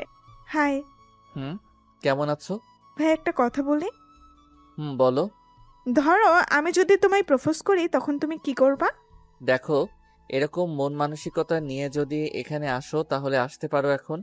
এটা অফিস, প্রেম করা জায়গা না। আর হ্যাঁ, আমি তোমায় বোন ভাবি, অন্য কিছু না। আর এর থেকে বেশি বাড়াবাড়ি করলে এটাও হারাবা। সো বোনের মতোই থাকো, এতেই ভালো। ওকে। এটা বলেই তানহা চলে গেল নিজের ডেস্কে। নীলাকে সব খুলে বলতেই হাসতে হাসতে শেষ। এই কুত্তি, হাসিস কেন? হাসবো না তো কি করব? উচিত শিক্ষা হইছে তোর। আজকে যা প্রপোজ কর, হারামি একটা। জিহবা বাকিয়ে ওয়াশরুমে গেল তানহা। এরপর কাজ করতে করতে লাঞ্চের সময় চলে আসে। ভাইয়া খাবো, চলো। আমার ক্ষুধা নেই, তুমি যাও। সাজিদের কথাই দেখে বোঝা যাচ্ছে যে সে অনেকটা রেগে আছে তানহার উপরে। ভাইয়া প্লিজ চলো না। যেতে বলছি না তোমায়, তুমি যাবা। তানহা ভয়ে চলে গেল। একটু পর নীলা গেল তার বস রুমে। স্যার আসবো? হ্যাঁ নীলা, আসো। স্যার খাইতে চলেন না প্লিজ। আপনি না খেলে ওদিকে তানহাও খাবে না বলতেছে। প্লিজ চলেন না। ওই, খাবে না কেন? বলতেছে ভাইয়াকে ছাড়া বোন খায় নাকি, প্লিজ চলেন। যদি এটাই ভাবতো তাহলে আর এরকম কাণ্ড করতো না। ওটা ভুল হয়ে গেছে, এখন চলেন তো। আর ওর এ দোষটা কোথায়? যে কোনো মেয়ে আপনাকে দেখলে ক্রাশ খেয়ে যাবে। আপনি হয়তো জানেন না আমাদের এখানে কত মেয়ে লুকিয়ে লুকিয়ে আপনাকে দেখে। হইছে, চলেন তো এখন। হুম। এরপর খাওয়া শেষে চলে যায় যে যার কাছে। একটু পর পিয়ন এসে বলে গেল কাল মিটিং আছে, সবাই যেন তাড়াতাড়ি চলে আসে অফিসে। কাজ শেষ করে শেষে সবাই চলে যাচ্ছে যে যার বাসায়। কি মা, তোমরা দাঁড়িয়ে যে বাসায় যাবা না? না চাচা, বসের সাথে যাব। কেন, কোনো কাজ আছে নাকি? না, এমনি। ওকে দাঁড়াও, আমি বলতেছি। তোমরা অপেক্ষা করতেছো? চাচা তাড়াতাড়ি আসতে বলেন। একটু পর সাজিদ বাইরে চলে আসলো। কি তানহা, বাসা না গিয়ে এখানে কেন এখনো? তোমার সাথে যাব তাই। কিন্তু আমি তো এখনই যাব না। এখান থেকে পার্কে, তারপরে রাতেই বাসায় যাব। কেন, পার্কে কি স্পেশাল কেউ আছে নাকি যে আমরা গেলে সমস্যা হবে ভাইয়া? হারে তা না, ওকে চলো। আচ্ছা ভাইয়া, তুমি এতটা গোছালো কি করে? ও তাহলে এসব বলার জন্য সাথে আসছো? আরে তা না, বলো না ভাইয়া প্লিজ। চুপচাপ চলো। একটু পর তারা পার্কে পৌঁছে গেল। আর সাজিদ পার্কে যেতেই সব ছেলে মেয়েগুলো চলে আসলো। এরা কারা? কেন, দেখতে পাচ্ছ না? তা তো দেখতেছি, কিন্তু তোমার সাথে কি? এরাই আমার ভাই বোন বন্ধু। আমার মতো এরাও একা, তবে একটা পার্থক্য আছে। আমি মা বাবাকে হারাইছি, আর এদের মা বাবা এদের ফেলে দিয়েছে। সমাজে এদের অগ্রাধিকার নেই, কারণ এরা নোংরা ভালোবাসার ফসল। এটাই তো আমাদের দেশ। বুঝলাম। যখন ফ্রি থাকি আমি এখানে চলে আসি, এদের সাথে কথা বলি, খেলি, অনেক ভালো লাগে। চলো ওই দোকানে যাই। নীলা পাশে দাঁড়িয়ে শুধু দেখতেছে আর অবাক হচ্ছে। দোকানে কেন? ওখানে এরা প্রতিদিন 3 বেলা খায়, যা ইচ্ছা খায়। আমি রাতে এসে বিল দেই। ভেরি গুড ভাইয়া। আসলে যাদের এদের বাসা থাকা দরকার তারা থাকে না। মানুষ কেমনে পারে এত নোংরা হতে? কয়েকদিন আগেও দেখলাম যে ড্রেনের বাড়িতে বাচ্চার লাশ। তাদের কি একবারও মনে হয় না শিশুটা বড় হলে কি খেয়ে বেঁচে থাকবে? এগুলো কিন্তু তোমার আমার মতো ছেলেমেয়েরাই করে। তো ভাইয়া কাল কি আছে অফিসে? সেটা কালই দেখিও। ভাইয়া আমার না কিছুদিন ছুটি লাগবে। শুধু তোমার, এই ম্যাডামের লাগবে না? স্যার, আমারও লাগবে। তো এরকম স্ট্যাচু হয়ে আছেন কেন? মনে মনে কোনো একজনকে খুঁজে বেড়াচ্ছি তাই। ও তাই? তো কে, বয়ফ্রেন্ড নাকি? তো কতদিন থেকে খুঁজতেছেন? প্রায় 6 বছর। ও মাই গড, এতদিন ধরে খুঁজেও পাননি? আচ্ছা, অনেক রাত হইছে, এখন বাসায় চলে যান। ভাইয়া দাঁড়াও। দাঁড়িয়েই তো আছি। বসতে বলো নাকি? ভাইয়া তুমিও না, নাও এটা তোমার। কি এটা? আর কিসের জন্য? খুলে দেখিও পরে, আর বোনের তরফ থেকে ছোট্ট একটা গিফট। ওকে। এরপর যে যার বাসার দিকে চলে গেল। বেশ ভালোই লাগছিল, কিন্তু হেঁটে, তাই না? ছেলেটার কাজগুলো দেখলে আরো আশ্চর্য হয়ে যায়। হুম। এরপর তারাও বাসায় চলে আসে। ও আম্মু, আজ কি হয়েছে জানো? কি? তানহা প্রপোজ করছে বসকে। তারপর? তারপর আর কি, দিল কথা শোনায়। তানহা দেখি বেস্ট ফার্স্ট। নে এখন খেয়ে নে। আম্মু, ছেলেটা না অন্যরকম। খাইতে খাইতে বলতে লাগলো। কি রকম? আরে মামুনি, কাজগুলো না পুরাই আজব আজব। ওনার নাকি মা বাবা কেউ নেই, তাই কিছু এতিম ছেলেকে নিজের দায়িত্বে পড়ায়, খাওয়ায়, আরো কত কি। এতে খারাপ কি? ভালোই তো। তো আমি কি খারাপ বলছি নাকি? তা না। আচ্ছা, একদিন নিয়ে আসিস বাসায়। ওকে, আনবো। এরপর খেয়ে দুই বোন চলে যায় ছাদে। আচ্ছা তানহা, আমার না আমাদের বসকে দেখে ইমরানের কথা মনে পড়ে যায়। কেন? আরে না, কথাগুলো না কি ওর মতোই। মাঝে মাঝে মনে হয়, আবার মনেও হয় না, কারণ ইমরান তো এরকম না।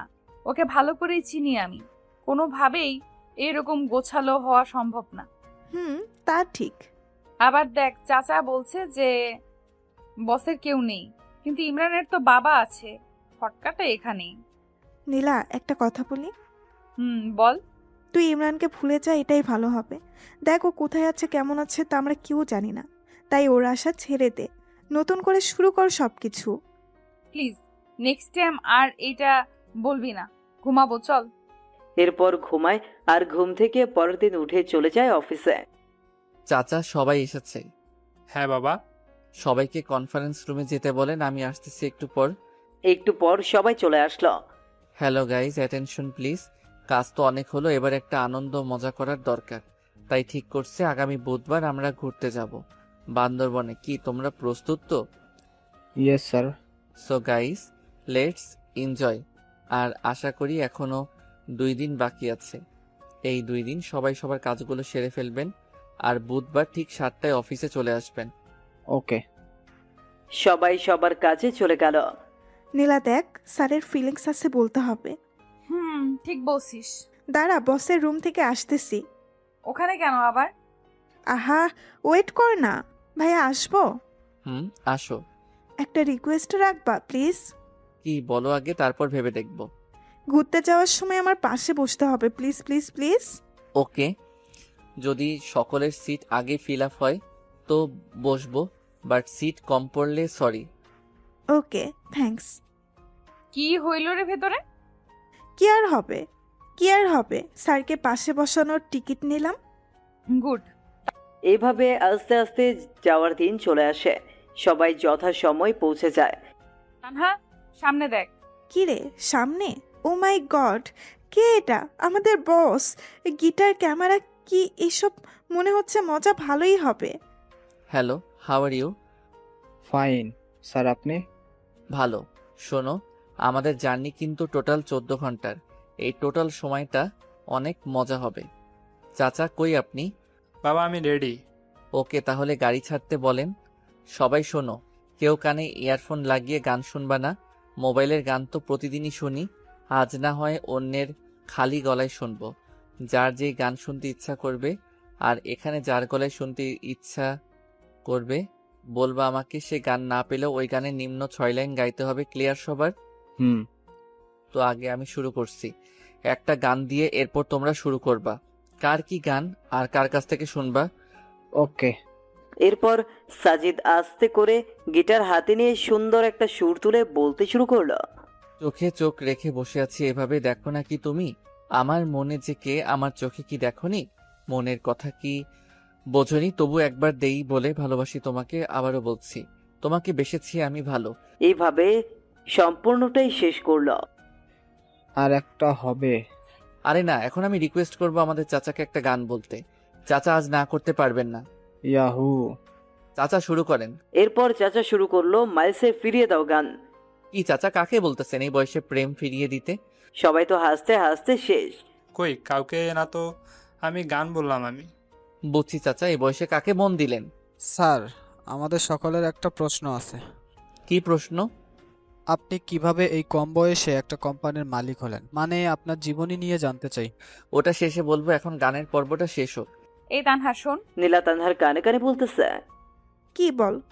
যে গানটা স্যার বলল সেটা ইমরানের খুব ফেভারিট। আমাকে সে অনেকবার শুনিয়েছে, কিন্তু ইমরান গিটার বাজাতে জানে না। তোর ওসব কথা রেখে সামনে তাকা। স্যার প্লিজ এখন বলেন না আপনার জীবন সম্পর্কে।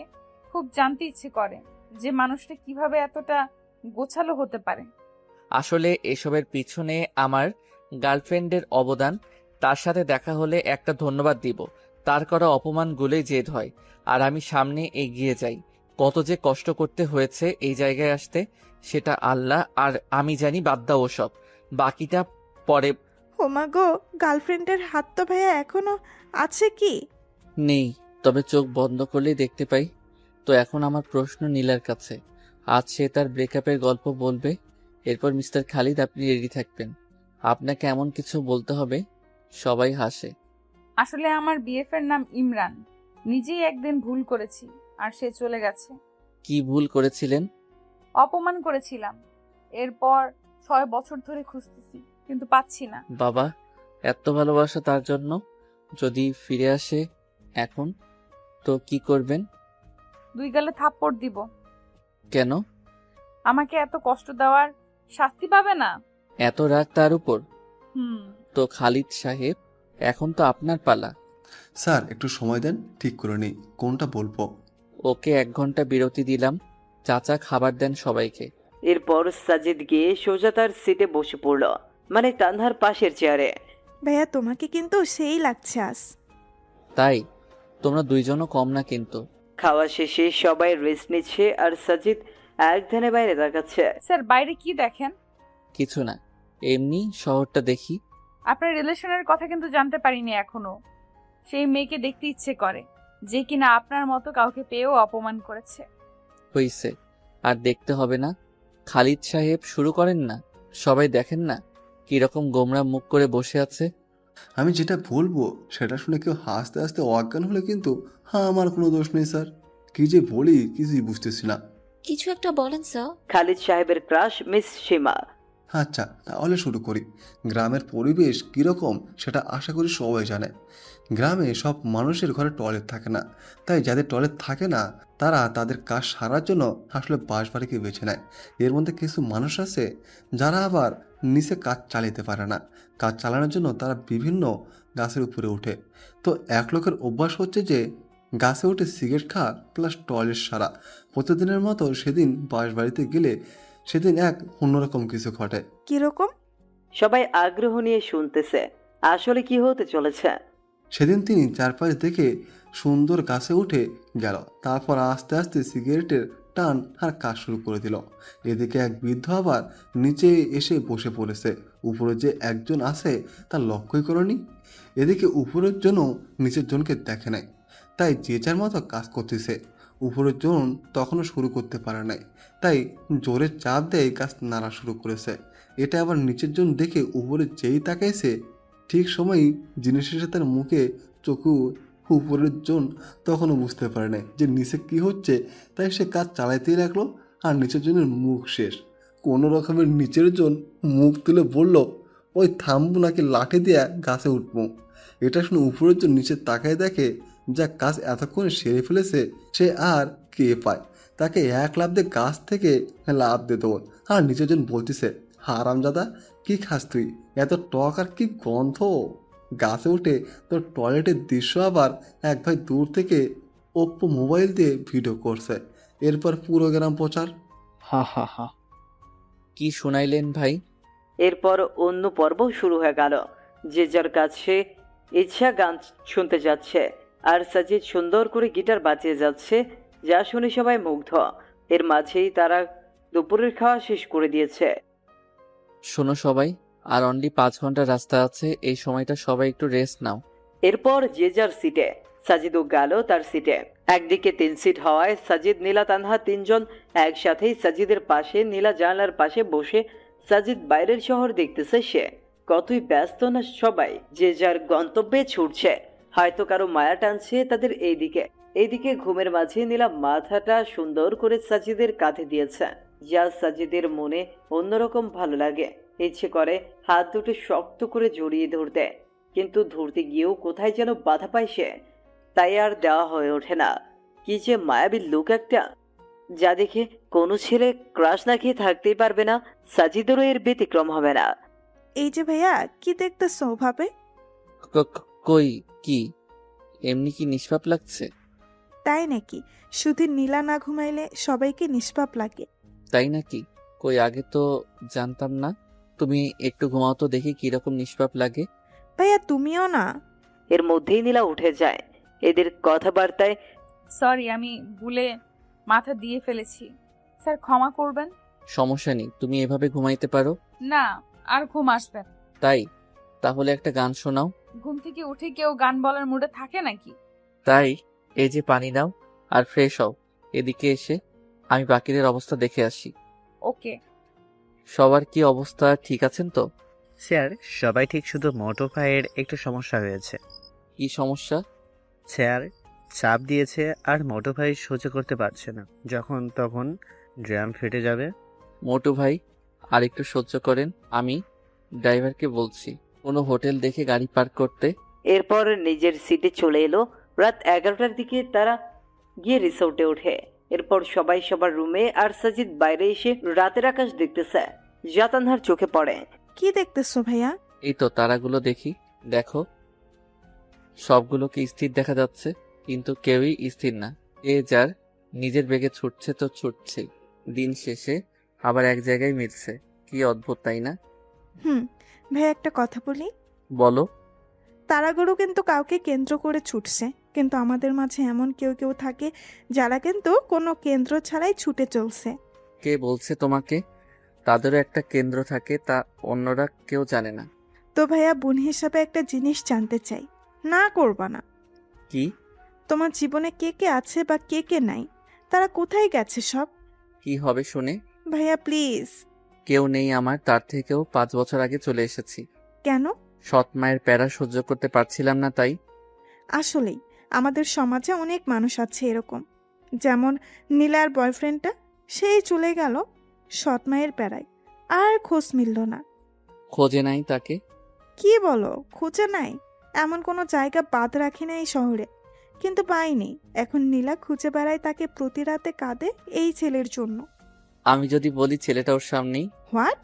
ভাইয়া আমি কিন্তু মজা করছি না, সিরিয়াস আমি। আমিও মজা করছি না, দেখো এটা। মানে কি? এসব কেমনে কি করে হলো? আমি তো স্বপ্ন দেখছি না তো। না, সেসব অনেক কথা, কত মানুষের যে কথা শুনে এই পর্যায়ে এসেছি। আগে বলো, এত স্মার্ট কি করে হলে? সেই স্কুল জীবন থেকেই খ্যাত নামটা শুনতে শুনতে তিক্ত হয়ে গেছি, তাই ভাবছি যে আগে নিজেকে বদলাবো। সেজন্যই একটা পার্ট টাইম জব নিয়ে এরপর শুরু করে দেই একদম পড়াশোনা আর নিজেকে বদলানোর কাজ। কোনো দিন না খেয়ে থাকতাম, তারপরও বাজার থেকে উন্নত মানের ড্রেসগুলোই কিনতাম। এরকম কত রাজ্যে মুড়ি খেয়ে পার করে দিয়েছি। এরপর আস্তে আস্তে বিশ্ববিদ্যালয়ের গণ্ডি পেরিয়ে এই জায়গায় এসেছি। কোন বিশ্ববিদ্যালয়ে পড়ছো? সাস্ট। মানে আমাদের সামনেই ছিল এতদিন? আর তোমার ডিপার্টমেন্ট এই, কিন্তু কোনোদিন তোমাদের চোখে ধরা দেই নাই। পরীক্ষার সময় 2-1বার দেখা হতো, কিন্তু তেমন লক্ষ্য করো নাই তোমরা। আর এক বড় ভাইয়ের সহযোগিতায় এই কোম্পানিটা খুলি। ওয়েট, ক্লাস টপার কি তুমি সেই সাজিদ? যে কিনা সপ্তাহে একবার ক্লাস করে, ক্লাস টপার? কি আজব, তাই না? আমি নীলাকে বলতেছি সব। ওই থামো, এখন কিচ্ছু বলবা না, দেখবো নীলা চিনতে পারে কিনা। দেখো ভাইয়া, নীলা এইভাবে কোনোদিন দেখেনি তোমায়, তাই চিনতে পাবে না। মনের মিল থাকলে না দেখেও চেনা যায়। জাস্ট ওয়েট করো। তোমরা কি ভাবছো আমি চিনি না তোমাদের? সেই ভার্সিটি থেকেই দেখে আসতেছি তোমাদের। অনেক রাত হইছে, ঘুমাইতে যাও। ওকে, গুড নাইট। শোনো। বলো ভাইয়া। প্রমিস করো কখনো বলবা না নীলাকে। ওকে, বাট কখনো যদি জানে তখন? জানবে না। Good night. আর ভাইয়া নামটা কেন তোমার? নীলা বা কেউ যাতে জানতে না পারে। এরপর যে যার রুমে চলে গেল। কি কথা বললি বাইরে? মানে তুই ঘুমাস নাই? না, কি কথা হয়েছে বল। ওসব এমনি কথা বললাম, কেন না ঘুমিয়ে বাইরে আছে এসব, এছাড়া কিছু না। তুই মিথ্যা বলবি না, বললাম। তানহা মনে মনে ভাবতেছে নীলা সব জেনে গেল নাকি। আর ইমরান মানে সাজিদ ভাবছে তানহা কি রাখবে তার কথা। আরে নীলা, এমনি ভাইয়ার সম্পর্কে কথা বললাম, তোর যদি বিশ্বাস না হয় তাহলে গিয়ে জিজ্ঞেস করে দেখ। আমার না কেন জানি মনে হয় ইমরান আমার আশেপাশেই আছে, কিন্তু খুঁজে পাই না। এসব তোর মনের ভুল, রাত হয়েছে, ঘুমা এখন। এরপর সবাই ঘুমিয়ে পড়লো যে যার মতো। আর অন্যদিকে সাজিদ ভাবতেছে নীলাকে সত্যিটা বলবে কিনা। যে এতটা ভালোবাসে, এত বছর ধরে খুঁজতেছে, তাকে কি কষ্ট দেওয়া ঠিক হবে? না, আমার মতোই আমি চলি, দেখি চিনতে পারি কিনা। পরের দিন সবাই ঘুম থেকে উঠে কফি খাচ্ছে। তাদের বসের কোনো খোঁজই নেই। নীলা, গিয়ে দেখ তো ভাইয়া ওঠে না কেন এখনো। কেন, তুই যাইতে পাস না? যা না প্লিজ। এখন যাইতে চাস না, কিন্তু পরে যখন শুনবি সব তখন তো দৌড়ে যাবি, কুত্তি একটা। তানহা পরের কথাগুলো মনে মনে বলল। ওই কিছু বললি তুই? কই না তো, তুই গিয়ে দেখ না প্লিজ। নীলা গিয়ে দরজা ধাক্কাচ্ছে, কিন্তু কোনো খবর নাই কারো। একটু পর সাজিদ উঠে গেল। কি হইলো, ধাক্কাচ্ছ কেন? উঠবেন না নাকি? না, ঘুমাবো সারাদিন। ওটা বাদ দিয়ে বাইরে আসেন, সবাই বাইরে অপেক্ষা করতেছে আপনার জন্য। সবাই করতেছে, আপনি করতেছেন না? সবার বাইরে আমি নাকি?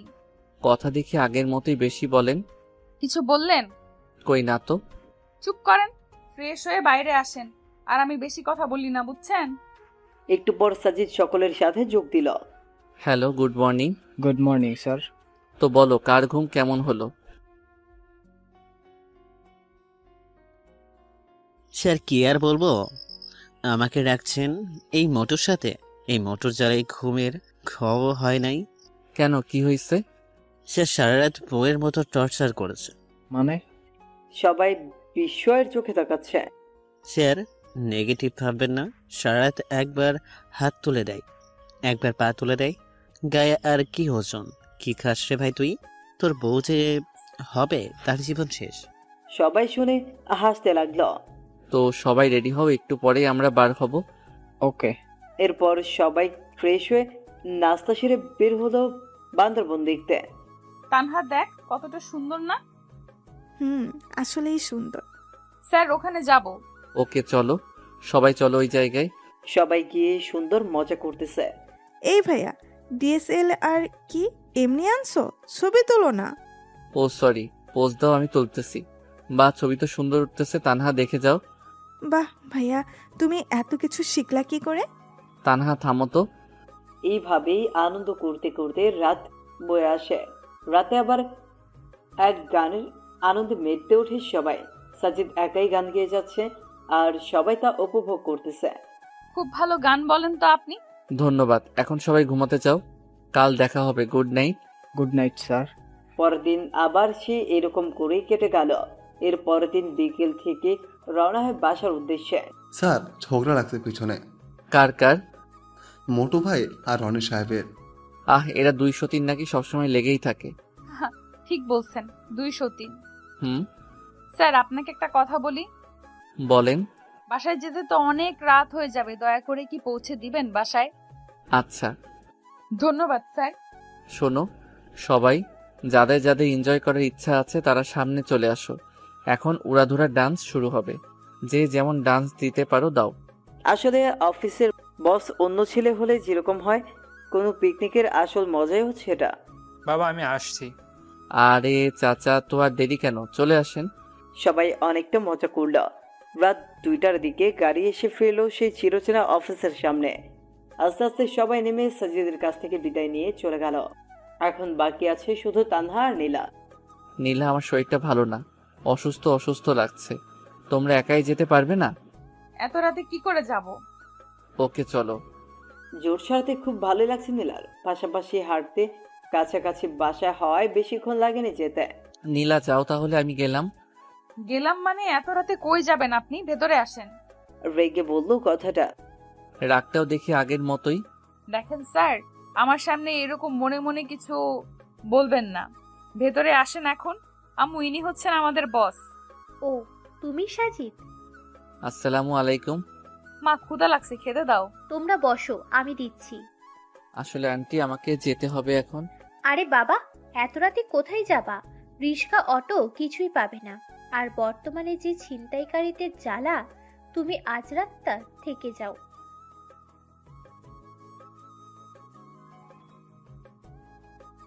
না আন্টি, সমস্যা নেই, যেতে পারবো।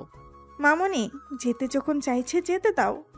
সামনের ফাঁকা জায়গায় যে পেতনি থাকে সেটা তো তিনি আর জানেন না। যখন পিছু নেবে তখন নিজেই দৌড়ে চলে আসবে। কি কি বললা? পেতনি?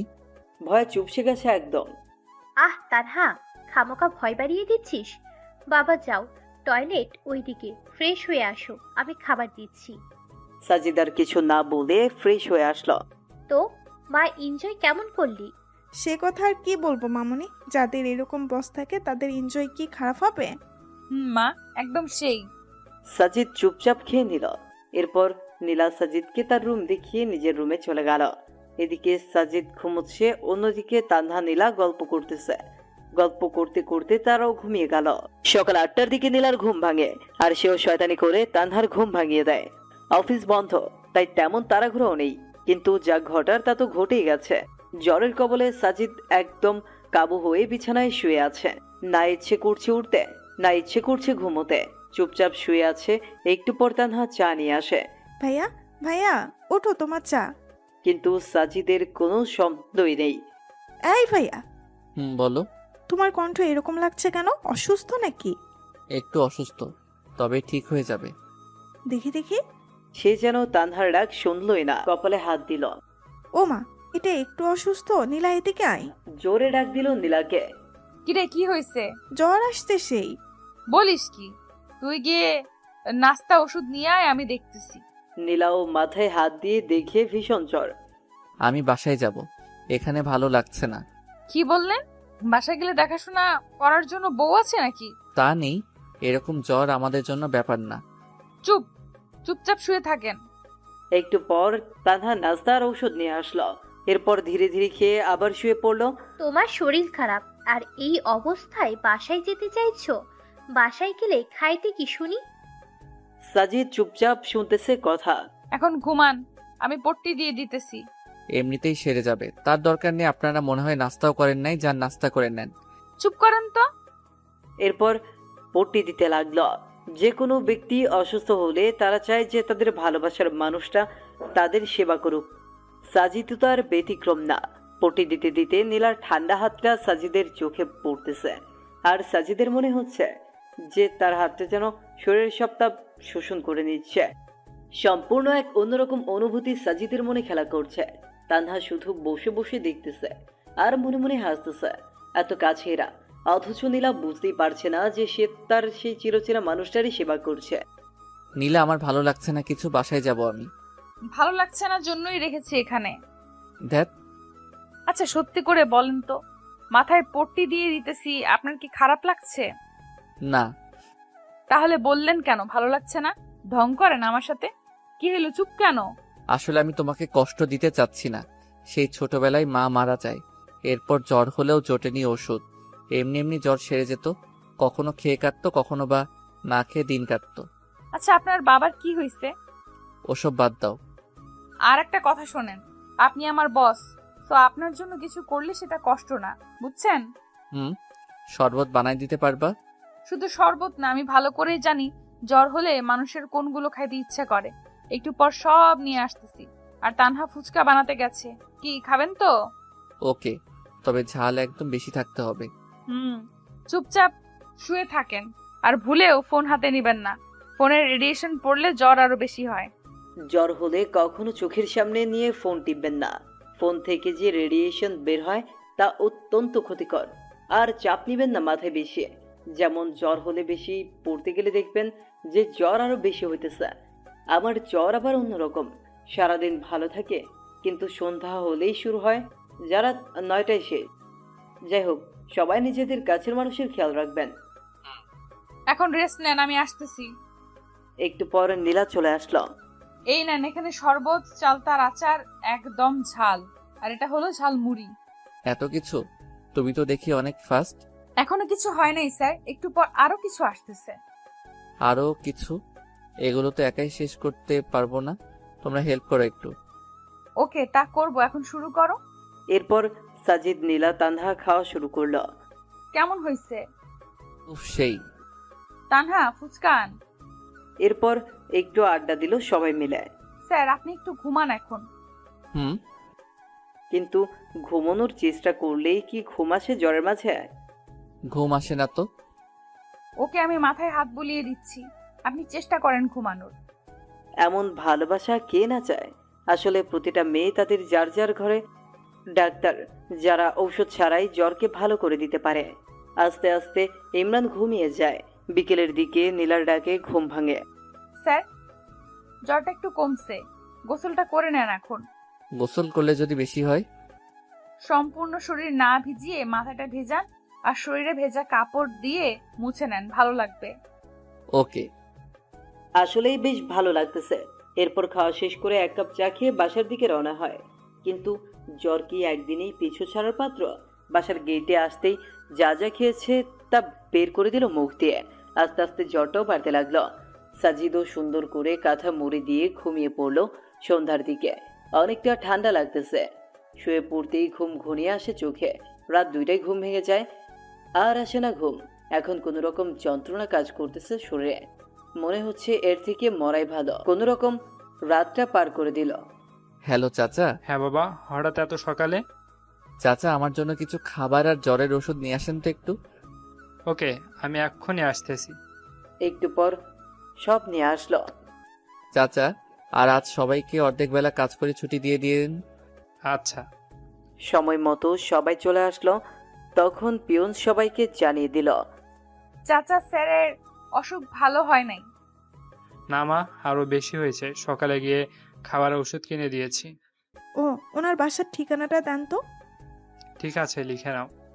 এরপর ঠিকানা নিয়ে তারা চলে গেল বাসার উদ্দেশ্যে। গিয়ে দেখে দরজা খোলাই আছে। এই যে বস, আপনার সমস্যা কি? হ্যাঁ, কই কোনো সমস্যা নাই তো। জ্বর বেশি হয়েছে, একবার তো বলতে পারতেন আমাদের, শুধু বেশি বুঝবে। তানহা একটা অটো ডেকে নে। অটো দিয়ে কি হবে? যতদিন না জ্বর ভালো হচ্ছে আমাদের কাছে থাকবেন। এটা সম্ভব না। দেখেন বেশি কাহিনী করবেন না, তাহলে কিন্তু ভুলে যাব আপনি আমার বস। আমার রাগ সম্পর্কে জানেন না, তাই চুপ থাকেন। আমি ভালো করেই জানি। কি বললেন? কিছু না। এরপর একটা অটো নিয়ে সোজা চলে আসেন নীলাদের বাসায়। আচ্ছা আমি তোমাদের বাসায় কেন যাব? মানুষ তো এমনি বলবে যে আমি কে হই তোমাদের। তুমি আমার ভাইয়া না, হুম। তাহলে আবার এই কথা কেন? শোনেন মিস্টার, মানুষ কি বললো না বললো তাতে আমার চায় আসে না। কি বাবা, অসুস্থ হয়েছো? তা একবারও আমাদের জানানোর প্রয়োজন মনে করলে না? পরপর ভাবো আমাদের, তাই না? হুম, তা তো অবশ্যই। পৃথিবীতে কেউ কারো আপন নয়। মানে? আন্টি সবাইকে তো একদিন মরতে হবে, যেমনটা আমার মা আমায় রেখে গেছে। হয়েছে, আর বেশি বয়ান ছাড়া লাগবে না। হুম। এখন রেস্ট নেন, আমি পানি নিয়ে আসতেছি। ভাইয়া দেখছো কি কেয়ার করতেছে তোমার। তোমার যদি জানে তুমি ইমরান, তখন না জানে কি করবে আবার। কি আর করবে, যে রাগই আমার জীবনটা শেষ করবে। তানহা তুই খাবার নিয়ে আয়, আমি মাথায় পানি দিয়ে দিচ্ছি। ওকে। শুয়ে পড়ুন তো। এরপর পানি দিতে লাগলো। কেমন লাগছে এখন? ভালো। শুধু ভালো লাগছে না, অনেকটা স্বস্তিও পাচ্ছি। শুয়ে থাকেন, আমি দিচ্ছি। এইভাবে সেবা করতে থাকে নীলা। জ্বর একটু কমলেও সাজিদকে অফিসে যেতে দেয়নি। পরের দিন তানহা নীলাকে, এখন তো জ্বর কম, এখন বাসায় যাই। না, কাল সকালে এখান থেকে অফিসে যাবেন। কেন? রাতে যদি আবার জ্বর আসে। ও। ছাদে আড্ডা দেই, চলেন। ওকে। জানেন স্যার, আমার জীবনে যে সামনে কি হতে চলেছে কিছুই বুঝতেছি না। যাকে চাই তাকে খুঁজে বেড়াই, কিন্তু পাই না। আপনার জীবন সম্পর্কে বলুন একটু শুনি। আমার জীবন নিয়ে কি বলবো? আপনি কি বলেন? আপনি না বললেন বাবা মা নেই, তারা কিভাবে মারা গেল? মা মারা গেছে অসুস্থ হয়ে, আর বাবাকে হারিয়েছি মা মারা যাওয়ার 2 মাস পরে। তাহলে ছোটকালটা আপনার খুব প্যারাময় ছিল, তাই না? শুধু প্যারা না, আরো অনেক কষ্ট ছিল। আসলে কষ্টের পর সুখ আসে, তাই না? কি জানি, হবে হয়তো। আমি কবে দেখা পাবো? কিসের, সুখের নাকি ছেলেটার? দুটোরই। কে সেই ছেলে? ওর নাম ইমরান। শেষে আমায় একটা চিঠি দিয়ে চলে গেছে। আজ পর্যন্ত অনেক খুঁজেছি কিন্তু পাইনি। ও বাবা, তাড়াতাড়ি দেখিও। চলেন, ঘুমাবেন এখন। শোনো। বলেন। Good night. Good night. পরদিন সকালে ফ্রেশ হয়ে চলে গেল সবাই অফিসের দিকে। বাবা কেমন আছো? আলহামদুলিল্লাহ চাচা। জ্বর কমেছে কি? হ্যাঁ চাচা, যে ট্রিটমেন্ট দিছে জ্বর ভালো না হয়ে কই যাবে। হুম। এরপর সাজিদ ওর রুমে গেল। একে একে সবাই এসে জিজ্ঞেস করতেছে স্যারের শরীর কেমন আছে।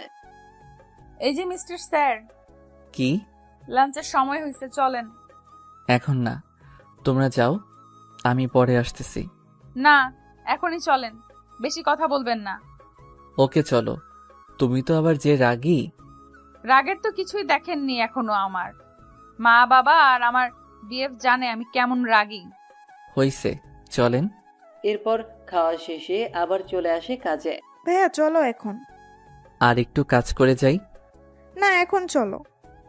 আজব, যাবোটা কোথায়? কেন? আমার খালামণির বাসায়। আবার যাব কেন? আমি তো সুস্থ এখন। সুস্থ মানে যদি রাতে আবার আসে? আমি চাইতে বলছি চলো। আহ, এই দুই বোন জীবনটারে তেজপাতা বানাবে। ধরে নাও তাই। চলো এখন। কি আর করার, আবার গেলাম তাদের বাসায়। এবার আর সেবা না, এবার খাইয়ে 12টা বাজিয়ে রুমে পাঠাই দিছে। এই যে মিস্টার স্যার, কি অবস্থা? এই তো ভালোই। আচ্ছা, আমার একটা কথার উত্তর দিবেন? বলো। আচ্ছা, এই বয়সে আপনাকে স্যার বানাইছে কে? শোনো, টাকা আর নাম হলে নিজের বাবাও স্যার ডাকে। বুঝলাম। আচ্ছা, পড়ছেন কত দূর পর্যন্ত? তুমি যতদূর পড়ছো আমিও তেমনটাই। তাহলে সাবজেক্ট কি? তোমারটাই। এবার বলেন, ভার্সিটিও আমারটাই? কারেক্ট। তাহলে দেখি নাই কেন? সামনে যাই নাই তাই। ওয়েট, আপনি কি আমাকে আগে থেকে চেনেন নাকি? কি মনে হয় তোমার? না, প্রথম দিন যে প্রশ্ন করছেন তার জন্য কনফিউশনে ছিলাম, আর এখন শিওর হলাম। শিওর হওয়া ভালো। ঘুমান এখন। Good night. এরপর চলে গেল যে যার রুমে, আর সোজা হারিয়ে গেল ঘুমের দেশে। পরদিন আবার অফিস। সাজিদ একটু কাজে অফিসের বাইরে যায়, আর তখনই তার নামে একটা কুরিয়ার আসে। অফিসের চেয়ারম্যান আছেন কি? না, উনি তো বাইরে গেল, আমাকে দিয়ে দেন। দিয়ে দিব এখন। ওকে, এখানে একটা সাইন দেন। আচ্ছা। এরপর কুরিয়ার দিয়ে চলে যায়। মা, কুরিয়ারটা রাখো। মা, কুরিয়ারটা রাখো তো, তোমাদের কাছে সাজিদ মনে হয় লাঞ্চের সময় আসবে। আমি আবার বাসায় যাব তাড়াতাড়ি। ও তোমাদের সাথে লাঞ্চ করলে দিয়ে দিও। ওকে চাচা, দেন। না, কুরিয়ারটা নিয়ে কেবিন রাখলো, আর তখনই নীলার চোখে পড়ল। কিরে এটা? স্যারের কুরিয়ার। এরপর হাতে নিয়ে দেখতে লাগলো।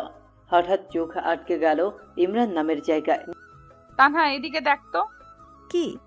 স্যারের নাম আসছে, তাহলে ইমরান নাম আসলো কই থেকে? হতে পারে স্যারের আরেকটা নাম ইমরান। নীলা নিশ্চুপ। আরে স্যার আসলে এখন জিজ্ঞেস করব। একটু পর সাজিদ এসে লাঞ্চ শেষ করে নিজের রুমে গেল। কুরিয়ারটা আমাকে দে তো তানহা। কেন? আমি দিয়ে আসতেছি স্যারকে। ওকে। স্যার, আসবো? আসো। এই নেন আপনার কুরিয়ার। ও, এটা এসে গেছে, দাও। স্যার ওয়েট, এটা কি? আর আমাদের কেন বলেন আপনার নাম সাজিদ? ও, এটা বলতে ভুলে গেছি। আমার শুধু একটা কথার উত্তর দেবেন। কি কথা?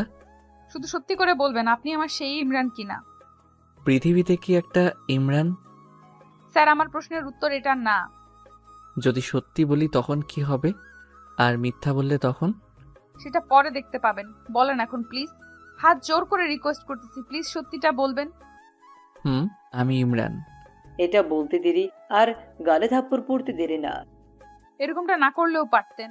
আপনি আর কখনো আমার সাথে কথা বলবেন না। আমি কালকেই চাকরিটা ছেড়ে দিব। এটা বলেই নীলা কেঁদে চলে গেল। ভাগ্যিস রুমের ভেতর থাপ্পড় দিছে, তাই কেউ দেখেনি। ইমরান দাঁড়িয়ে আছে। কি ভাবলো আর কি হয়ে গেল? ভাবলো নীলা কাছে টেনে নিবে, কিন্তু তা না, উল্টা আরো দূরে গেল। আমার না বলাটাই ভালো ছিল। ভাইয়া কি হয়েছে? নীলা এভাবে গেল কেন? সব বলে দিছি, বাকিটা তুমি বলিও। ওর রাগ বেশি, তা তো জানোই। আস্তে আস্তে সব ঠিক হবে। আল্লাহ, কি যে ঠিক হবে তুমি ভালো জানো। যে মেয়েটা নীলা বাসায় এসে দরজা লাগিয়ে শুরু করে দিল কান্না। এটা কষ্টের কান্না নাকি খুশির কান্না তা সে নিজেও জানে না। হতে পারে কষ্টের, আবার হতে পারে খুশির। এতদিন ধরে যাকে খুঁজে আসতেছে তাকে পেয়েছে আজ, খুশি তো হবেই। আর ইমরান এতদিন আশেপাশে থেকেও কোনোদিন পরিচয় দেওয়ার প্রয়োজন মনে করেনি। এটা ভেবে হয়তো কষ্ট পেতে পারে। মানুষের জীবন যে কখন কি হয় বলা কঠিন। নীলা, এই নীলা, কি হয়েছে? আজ এত তাড়াতাড়ি আসলি যে? কি রে মা, দরজা খুলতো, শুনি কি হয়েছে। আমাকে বলবি না তুই? তুই বলতি না আমি তোর বেস্ট ফ্রেন্ড, আর আজ আমাকে বলবি না? নীলা আর থাকতে না পেরে দরজা খুলে আবার কান্না শুরু করে দেয়, তবে এবার তার মাকে জড়িয়ে ধরে। আরে পাগলি মেয়ে, এরকম করে কেউ কাঁদে নাকি? কি হয়েছে সেটা তো বলবি। ইমরানকে পেয়েছি মা। কি? কোথায় সে? থাপ্পড় মেরে চলে এসেছি। ও মা, কেন? আমার সামনেই ছিল এত বছর, কিন্তু পরিচয় দেয়নি কখনো, তাই। দেখো দেখি মেয়ের কাণ্ড। তা কে সে যে তোর সামনে থেকেও পরিচয় লুকিয়েছে? আমার অফিসের বস কুত্তাটা আছে না, ওটাই হয়। ও মা গো, এতদিন সাজিদ নামে ছিল? আরে মা, ওইটা আমার ভার্সিটিতে আমার সাবজেক্টই ছিল, আমাকে চিনতো ভালো করে। আচ্ছা, তুই তাকে চিনলি না কেন? ও কি আর আগের ইমরান আছে মা? আগে চশমা পরতো, ঢিলে পোশাক পরতো, পায়ে জুতা কম দামি ছিল, চুলগুলো একদিকে রাখতো, তেল দিত চুলে। কিন্তু এখন সব তো চেঞ্জ, এমন ড্রেস পরে যা কল্পনার বাইরে। চশমাটাও নেই, জুতো তো কম দামি নেই, মুখের গঠনটাও চেঞ্জ করে ফেলছে গরুটা। বুঝলাম। তা এই জ্বরের মাঝে ছেলেটাকে থাপ্পড় মারা কি ঠিক হয়েছে? যদি জ্বর আসে আবার? আসলে আসবে। আমার একটা প্ল্যান আছে। কি প্ল্যান? ও তোকে কষ্ট দিয়েছে না, ওকে শাস্তি দেওয়া দরকার। কিভাবে? ওকে ইগনোর করে চলবি সব সময়, আর ওর রিয়াকশন দেখবি। তবে মা, একটা জিনিস বুঝলাম না, ছেলেটা এতটা চেঞ্জই হলো কি করে? আর যার কিছু ছিল না সে আজ কিনা সফটওয়্যার কোম্পানির মালিক। শোন, মানুষের মনে যদি ইচ্ছে থাকে আর যদি সে কঠোর পরিশ্রম করে তাহলে সব সম্ভব। হয়েছে, অনেক কেঁদেছিস, এখনই খাবি। এখন মজা করার সময়, কষ্ট পাওয়ার সময় না। এতদিন তো কষ্ট পেলি, এখন না হয় একটু মজা নে। তবে মা, আমি বুঝি না খ্যাটটা এরকম হলো কিভাবে। ওই যে ইচ্ছে শক্তি। এখন খাবি, চল তো। এরপর নীলা খেয়ে টিভি রুমে গিয়ে টিভি দেখতে থাকে। টিভি দেখা শেষ হলে আবার ঘুরে নিয়ে ছাদে চলে যায়। আসলে বিকেল বেলাটা ঘুরে উড়াতে বেশ ভালোই লাগে নীলা। মামুনি, নীলা কই? এতক্ষণে তানহাও এসে গেছে। উপরে আছে, দেখ গিয়ে। শোন শোন, খেয়ে যা আগে। দাঁড়াও, আসতেছি। কি রে নীলা, ওরকম করে আসলি কেন? কেন, কি হয়েছে? ভাইয়া কি ভাবছে বলতো? যা ভাবার ভাবুক, তাতে আমার কি? তোর কি মানে? যাকে খুঁজতেছিস সে আজ সামনে তো বলতেছিস, তাতে আমার কি? শোন, ওই কুত্তার কথা ভুলেও বলবি না। উনি শুধু আমার বস, অন্য কিছু না। বুঝলাম। খাবো, চল। ওকে এরপর নিয়ে এসে খেয়ে আবারও মনোযোগ দেয় ঘুরে উড়ানো। আচ্ছা নীলা, তুই ইমরানকে পেয়েও থাপ্পড় দিয়ে চলে এসেছিস, এখানে আবার মনের সুখে ঘুরিয়ে উড়াচ্ছিস। তোর কি খারাপ লাগছে না একটু? না তো, তুই দেখে বুঝতেছিস না? গুড। ঘুরে উড়িয়ে সন্ধ্যায় রুমে আসে। একটু পর ফোন আসে। হ্যালো, আসসালামু আলাইকুম। ওয়ালাইকুম আসসালাম। কে আপনি? কণ্ঠ শুনেও বোঝো না, নাকি না বোঝার ভান করতেছো? ধরে নেন একটা।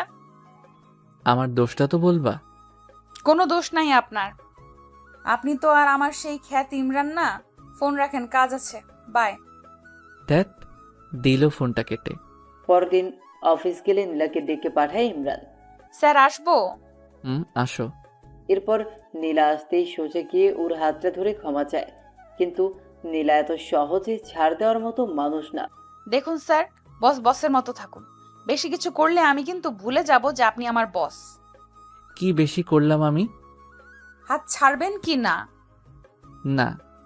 আজকের চরটা একটু বেশি লাগছে, স্পষ্ট 4টা আঙ্গুলের দাগ বোঝা যাচ্ছে।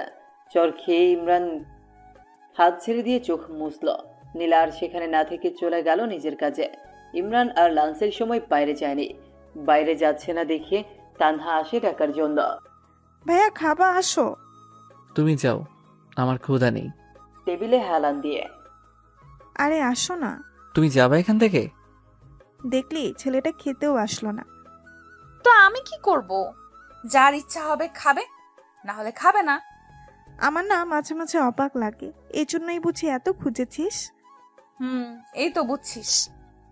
এরপর অফিস শেষ হলে সবাই বাসায় চলে যায়, কিন্তু ইমরান এখনো অফিসে। বাবা বাসায় যাবা না? হ্যাঁ চাচা, শরীরটা ভালো ঠেকছে না, একটা রিক্সা ডেকে দেন তো। আচ্ছা। এরপর রিক্সা আসলে ইমরান সোজা ডাক্তারের কাছে গিয়ে জ্বরের ঔষধ নেয়। কেন জানি ওর মনে হচ্ছে জ্বর আসবে, আর তার ধারণাও ঠিক রাতে জ্বর আসে। হয়তো মায়ের জন্যই জ্বরের চোটে আজ অজ্ঞান হয়ে যায়। পরের দিন সবাইকে অফিসে দেখা গেলেও ইমরান নেই। সবাই পিয়নকে জিজ্ঞেস করতেছে বস কই, কিন্তু তিনি আর কি বলবেন, নিজেও তো জানেন না। তিনি সবাইকে বলল যে যাওয়ার সময় সাজিদ বলেছিল তার নাকি শরীরটা খারাপ। এর বেশি জানি না আমি। সকাল থেকে ফোন দিচ্ছি কিন্তু উঠাচ্ছে না ফোন। নীলা চল, ভাইয়ার বাসায় যাব। কাহিনী বাদ দিয়ে চুপচাপ কাজ কর। আমার কথা তোর কাছে কাহিনী মনে হয়? ভালোই তো বদলে গেলি তুই নীলা। পরশু পর্যন্ত ঠিকই খুঁজছিলি, আর এখন আসলেই তুই বুঝাতে চাচ্ছিসটা কি? হ্যাঁ কিছুই না। ভালো। হ্যাঁ, ফোন করেই যাচ্ছে কিন্তু কোনো খবর নেই। এভাবে একটা দিন চলে যায়। পরের দিন আবার অফিসের বস নেই। চাচা আজকেও কি স্যার আসবে না? না, ফোনটাও বন্ধ, হয়তো কোনো কাজে বাইরে গেছে। সময় হলে চলে আসবে। আর আজ সকালে ছুটির 1টার পর হবে। নীলা আমার কাছে ভালো ঠেকছে না রে। কাজে গেলে কেউ ফোন অফ করে না। আমি গেলাম, তুই আসলে আয়, না হলে থাক। তুই তোর ইমরানকে হারাতে পারিস, কিন্তু আমি একটা ভাই পাইছি, তাকে হারাতে পারবো না। দাঁড়া, আমিও যাব, দেখি তোর ভাই কোথায় লুকিয়ে আছে। এরপর দুজন সোজা চলে যায় ইমরানের বাসায়, কিন্তু ইমরান থাকলে তো দেখা পাবে। হ্যালো চাচা, স্যারের বাসায় তো তালা দেওয়া।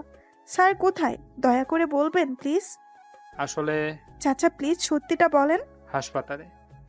মানে ওখানে কেন? অসুস্থ অনেক, তাই বাসায় দেখাশোনা করে কেউ নাই, তাই আজ সকালে হাসপাতালে ভর্তি করাইছি। কোন জায়গায়? ল্যাব এইডে আছে এখন। আচ্ছা। কি হলো? কোথায় এখন? হাসপাতালে। হোয়াট? এটাই তো চাইছিলি তাই না? চল। কোথায়? যে হসপিটালে আছে সেখানে। ওকে। এরপর তারা সোজা চলে যায় হাসপাতালে। অফিসের লোকের কাছে কেবিন নাম্বার নিয়ে চলে যায় তার কাছে। দেখ কত ভালোভাবে শুয়ে আছে। শুয়ে আছে না, ঘুমের ওষুধ দিছি। এরপর তানহা মাথায় হাত দিল, আর নীলার হাতটাও নিয়ে গিয়ে দিল মাথায়। দেখলি কিরকম জ্বর? এসব তোর জন্যই হয়েছে। কি মাইটটাই না দিছিস আল্লাহ। আচ্ছা তোর রুমালটা দে, এর মাথাটা ঠান্ডা করি পট্টি দিয়ে। হঠাৎ মাথায় ঠান্ডা অনুভব হয়। কিছুক্ষণ পর ঘুম ভেঙে যায় ইমরানের, কিন্তু কেন জানি চোখ খুলতে পারছে না। পারবেই বা কি করে? নীলার এক হাত তো তার চোখে। হঠাৎ কারো কণ্ঠ শুনে জোরে উঠে পড়ে ইমরান। নীলা আবার টেনে নামায় নিচে। তোমরা এখানে কেন, কোনো সমস্যা? আসলে সমস্যা, তবে আমার না, তোমার। আমাকে তো সহ্য করতে পারো না। চুপচাপ শুয়ে থাকেন, কথা বললে দিব একটা বসিয়ে। ওই তোমার সমস্যা কি? কথায় কথায় শুধু মায়ের আর মায়ের। তোমাকে এখানে কেউ আসতে বলছে কষ্ট করে? হ্যাঁ, আসলা কেন? তাও মগের মূল্য পাইছো। ইচ্ছা হলে মারবা, ইচ্ছা হলে চলে যাবা। তোমার হিসেবে আমি কি কষ্ট পাইনি 6 বছর? আরে তুমি তো বাবার হোটেলে ছিলা, বুঝবা কি? আমি হারে হারে বুঝেছি জীবনটা আসলে কি। প্রতিটা সময় গেছে এই সমাজের লোকদের সাথে যুদ্ধ করে নিজেকে তাদের সমতুল্য করে তুলতে। তারপরও তোমাকে ভুলিনি। মেয়েরা না ছেলেদের স্মার্টনেসকে ভালোবাসে, টাকা পয়সা ভালোবাসে, অন্য কিছু না। তোমার কি মনে হয় আমি এতদিনে প্রপোজাল পাইনি? আরে তোমার সামনেই তো তোমার বোন সেদিন প্রপোজ করছে, আর বাকিগুলো না হয় নাই বললাম। তারপরও কারোর সাথে প্রেমে জড়াইনি, কারণ একটাই, তোমাকে ভালোবাসি। প্রতিটা দিন কাছ থেকে না হলেও দূর থেকে দেখেছি। আমারও ইচ্ছা ছিল তোমার কাছে যাওয়া, কথা বলা, কিন্তু পারিনি। আগে প্রতিষ্ঠিত হতে চেয়েছি, আর তুমি ভাবো যে শুধু তুমি কষ্ট পাইছো।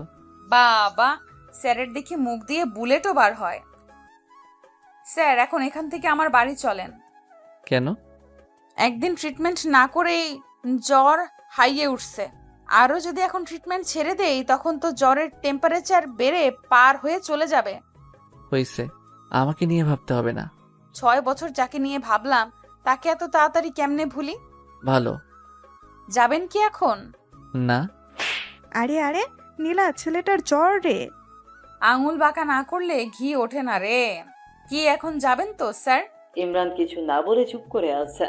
এই যে স্যার, উঠবেন কি এখন? হুম। এরপর হাসপাতাল থেকে তারা চলে গেল তাদের বাসায়। কি বাবা, কেমন আছো? এই তো একটু অসুস্থ আন্টি। তা তো দেখতেই পাচ্ছি। মা, স্যার আমাদের সাথে থাকবে এখানে এখন থেকে। আচ্ছা। না, আমি থাকবো না। কেন? এমনি। আমি থাকতে বলছি, থাকবেন। চুপ, একদম চুপ। তোমার সব কথা শুনবো নাকি? হবে। সম্ভব না, অনেক সহ্য করছি, আর না। চুপচাপ শুয়ে থাকেন এখানে। ইমরানকে শুইয়ে দিয়ে নীলা চলে গেল পানি আনতে। এবার আবার শুরু করলো পানি দেওয়া। মায়েরটা খুব লাগছে তাই না? হুম। রাগ তোলায় দাও কেন তাহলে? এতদিন আমার সামনে থেকেও একবার বলার প্রয়োজন মনে করনি? তুমি জানো তোমাকে খুঁজতে গিয়ে কত জনের কত কথা শুনতে হয়েছে, কত কষ্ট করতে হয়েছে। তোমার আশা তো ছেড়েই দিছি। আমি শুধু আল্লাহর কাছে বলছি, আল্লাহ প্লিজ একবার ইমরানের সাথে একটা বার দেখা করার সুযোগ দিও। আর কিচ্ছু চাই না। আমাকে বললে কি এমন ক্ষতি হতো তোমার বলো? কিছুই না, আগে নিজেকে চেঞ্জ করতে চেয়েছি। তুমি তো বলেছো চুল না কাটলে, শার্ট জুতা না পাল্টালে তোমার সামনে না আসি, তাই আসি নাই। আমি রেগে বলছি জন্য তুইও সেটা মাইন্ডে নিবি কুত্তা? ওই কি তুই তুকারি করে গালি দিচ্ছ? আমি তোমার বস বলে যেও না। ওই শোন, তুই আমার ক্লাসমেট, ওকে? এটা তোর অফিস না, সো বস বস করবি না। আচ্ছা, নিজেকে এত সহজে পাল্টালেন কি করে? নীলা পট্টি দিতে লাগলো। প্রশ্ন করতেছে, সহজ? এর থেকে কঠিন কিছু নেই। যে ছেলে কাপড়ের মুখ দেখেনি সেই ছেলেটা এইরকম কাপড় জুতা পরার জন্য দিনরাত এক করে কষ্ট করেছে। দিনে প্রাইভেট আর রাতে পার্ট টাইম জব। যেন ভার্সিটি লাইফে শুধু ভাবতাম কোন দিন শুক্রবার আসবে আর কোন দিন আমি শান্তি মতো একটু ঘুমাবো, কারণ শুক্রবার ছাড়া অন্য কোনো দিন ঘুমানোর সময় পাইতাম না। তো পাল্টাতে কে বলেছে? আর কে বলছে এত কষ্ট করতে? কেউ বলেনি, শুধু খ্যাতনামটা নিজেকে খুব কষ্ট দিত। সামান্য কলেজে যতবার শুনেছি, না জানি এরকম থাকলে ভার্সিটিতে কতবার শুনতে হবে। এটা ভাবতেই শরীরটা শিউরে ওঠে। তাই চিন্তা করেছি, যদি চান্স পাই নিজেকে বদলাতে পারলে যাবই না ভার্সিটিতে। সব বুঝলাম। আর এই কোম্পানিটা, এটা কিভাবে সম্ভব? এটা এক বড় ভাইয়ের সহযোগিতাই করেছি। ও, এখন ঘুমান, আমি মাথায় তেল দিয়ে দেই। না থাক, লাগবে না। একটা কথা বলবো? হুম। এত বছর অনেক কষ্ট দিচ্ছেন, অনেক কাঁদাইছেন। প্লিজ হাত জোর করে বলি আর কষ্ট দিয়েন না। একবার হারাইছি আপনাকে, আর হারাতে চাই না। প্লিজ যা করতে চাই করতে দেন। আর আমি রেগে গিয়ে কিছু বললে বা করলে সেটা মনে নিয়েন না। রেগে গিয়ে মারবা? আমি সহ্য করব নাকি? পরে আপনিও মারবেন, তাহলেই তো হয়। এখন যা করতে চাচ্ছি করতে দেন। ওকে। মানুষের জ্বর হলে মাথায় পট্টি দেওয়া, তেল দেওয়া মতো কেউ থাকলে আর কিছু লাগেই না। আর যাদের কেউ নেই তাদের অবস্থা আমার মতো। পুকুর পাড়ে বসে থাকা, মাঝে মাঝে বমি করার মতো অবস্থা হয়। একবার আমার জ্বর হয়েছিল, বমি করছিলাম যখন, তখন মা এসে আমার মাথার 2 সাইড চেপে ধরছিল। সত্যি এরকম ভালো যে জ্বরের মাঝে লাগে তা কখনো জানা ছিল না। থাক, ওসব না বলে গল্পে ফিরে। ইমরান তো বেশ মজাতেই আছে। সারাদিন মেয়ে পাশে সেবা করে যাচ্ছে, আর কষ্টে আছি আমি, কেউ নেই পাশে। নীলা মাথায় তেল দিয়ে দিতে দিতে ইমরান ঘুমিয়ে পড়ে, কিন্তু নীলা থেমে থাকে না। সে 11টায় বসেছে ইমরানের পাশে, বিকেল 3টে পর্যন্ত পাশেই বসে আছে। এর মধ্যে ইমরানের ঘুম ভেঙে যায়। তুমি এখনো এরকম করে দিচ্ছ? বললাম না একবার হারাইছি আর হারাইতে পারবো না। যাও, এখন গোসল করে খাও। ওকে। নীলা গেলে আবার তানহা চলে আসে। ভাইয়া কি অবস্থা এখন? ভালো লাগছে না কিছুই। কিছু খাবা ভাইয়া? না। আচ্ছা শোনো, তুমি এই টয়লেটে গিয়ে পাটা একটু মুছে নাও, আমি শরবত আনতেছি। আচ্ছা। এরপর নীলা গোসল সেরে আসে আর ইমরান ওর গা মুছে ভেতরের সব বার করে দেয়। হয়েছে, এখন পেট খালি। হুম। কি খাবেন এখন? কিছু না। কিছু না বললেই হলো। আমি ফুচকা আনছি, সবাই খাবো, খেয়ে আবার ওষুধ খেতে হবে। ওকে। খাওয়া শেষে আবার একটু শুয়ে পড়ে। জ্বরটা একটু হালকা হালকা লাগছে, কিন্তু এত সহজে কি বাঁচা যায়? রাতে আবার সেই জ্বর, আর নীলার কষ্ট আবার শুরু। সারাটা রাত পাশে থেকে সেবা করে জ্বরটা কন্ট্রোলে নিয়ে আসে। সকালে ইমরান ঘুম থেকে উঠে দেখে নীলা টেবিলে হেলান দিয়ে ঘুমিয়ে পড়েছে। নীলা, নীলা। হুম হুম, ঘুম ভাঙছে। হুম। এখন কেমন লাগছে? ভালো। মনে হয় জ্বরটা ভালো হয়েছে। তুমি ঘুমাও, আমি একটু বাইরে থেকে আসি। আচ্ছা। এরপর নীলা ও রুমে গিয়ে ঘুমিয়ে পড়লো। একটু পরে ইমরান রেডি হচ্ছে অফিসে যাওয়ার জন্য। কি হইল ভাইয়া, রেডি হয়ে কই যাও? কই আবার অফিসে যাব? তোমার মাথা খারাপ? এখনো জ্বর ভালোই হয় নাই, আর তাতেই কাজে। তোমার কাজ আজ আমরা করে দিব, তুমি রেস্ট নাও এখন। আরে আমার কাজ তোমরা পাবা না, আমাকেই যেতে হবে। 2 দিন থেকে কাজ হচ্ছে না আমার।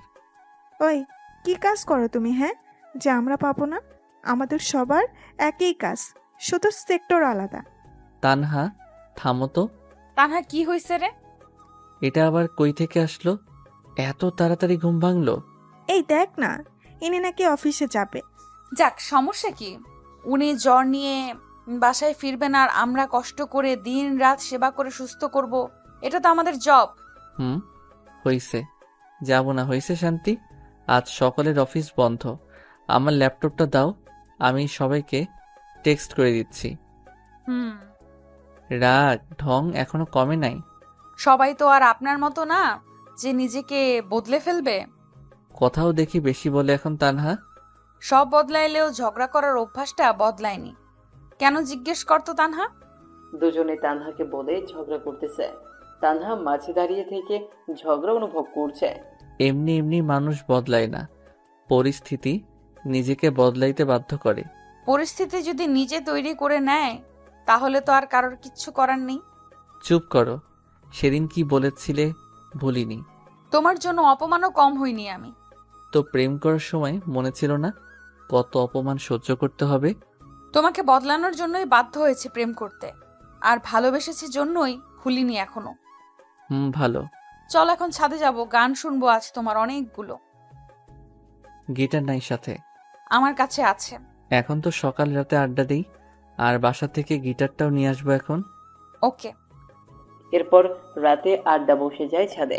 শুধু নীলা তানহা না, 6 বছর আগের জন্মদিনে যেসব ছেলেমেয়েগুলো অপমান করেছে তারাও আছে আজ। কিন্তু তারা জানে যে ইমরান নীলার বস, অন্য কিছু না। রাতে ইমরান বসে যায় গিটার নিয়ে, আর বাকিরা চারদিকে। ইমরান এবার শুরু করলো। গান শেষ করে ইমরান চোখ বন্ধ করে আছে। এদিকে নীলার চোখেও পানি এসে গেছে। উফ, সেই হয়েছে ভাইয়া, আরেকটা হবে। না আপু, একটু অসুস্থ আমি, আরেকদিন বলবো। দোস্ত, তোর বসের সিট খালি আছে না, ডাবল রে। খালি থাকলে বল, প্রপোজটা করেই দেই। মেয়েটা নীলার কানে কানে বলল। বলে দেখ কি বলে। মেয়েটা সোজা গিয়ে প্রপোজ করে বসলো। আচ্ছা, তুমি ভালোবাসা বোঝো? বুঝি তো। বুঝলে আর থাক না বলি পুরনো কথা। স্যার বলেন না, সমস্যা নেই। তোমাদের কলেজের ইমরান নামে কাউকে চেনো? নীলার যে বিয়ের ছিল খ্যাতটা। খ্যাতটাই। আমি কেন, এখানেই সবাই চিনে। সেই ছেলেটাই আমি। হোয়াট? অবাক হওয়ার কিছু নেই, তোমাদের সেদিন নীলাকে করা অপমানটাই আমাকে এত দূরে এনেছে। তাই তোমাদের একটা গান শোনালাম, আর ধন্যবাদ তোমাদের সেদিন অপমান করার জন্য। আর আপু, তোমাকে বলছি, ছেলে এমনি এমনি খ্যাত হয় না, কিন্তু তোমাদের মতো মেয়েগুলো এই খ্যাত ছেলেদের বাঁচার অধিকারটাও কেড়ে নেয়। হতে পারে তোমাদের অনেক টাকা আছে, তার জন্য অন্যকে হার্ট করে কিছু বলতে পারো না। পারলে এইরকম খ্যাত কাউকে ভালোবেসে তাকে ঠিক করবার চেষ্টা করে দেখাও নীলার মতো, তখন বুঝবো তুমি ভালোবাসা বুঝো। এরপর একটা বিস্ময়ের হাসি দিয়ে ইমরান চলে আসে ওখান থেকে, আর বাকিরা অবাক হয়ে দাঁড়িয়ে থাকে সেখানেই।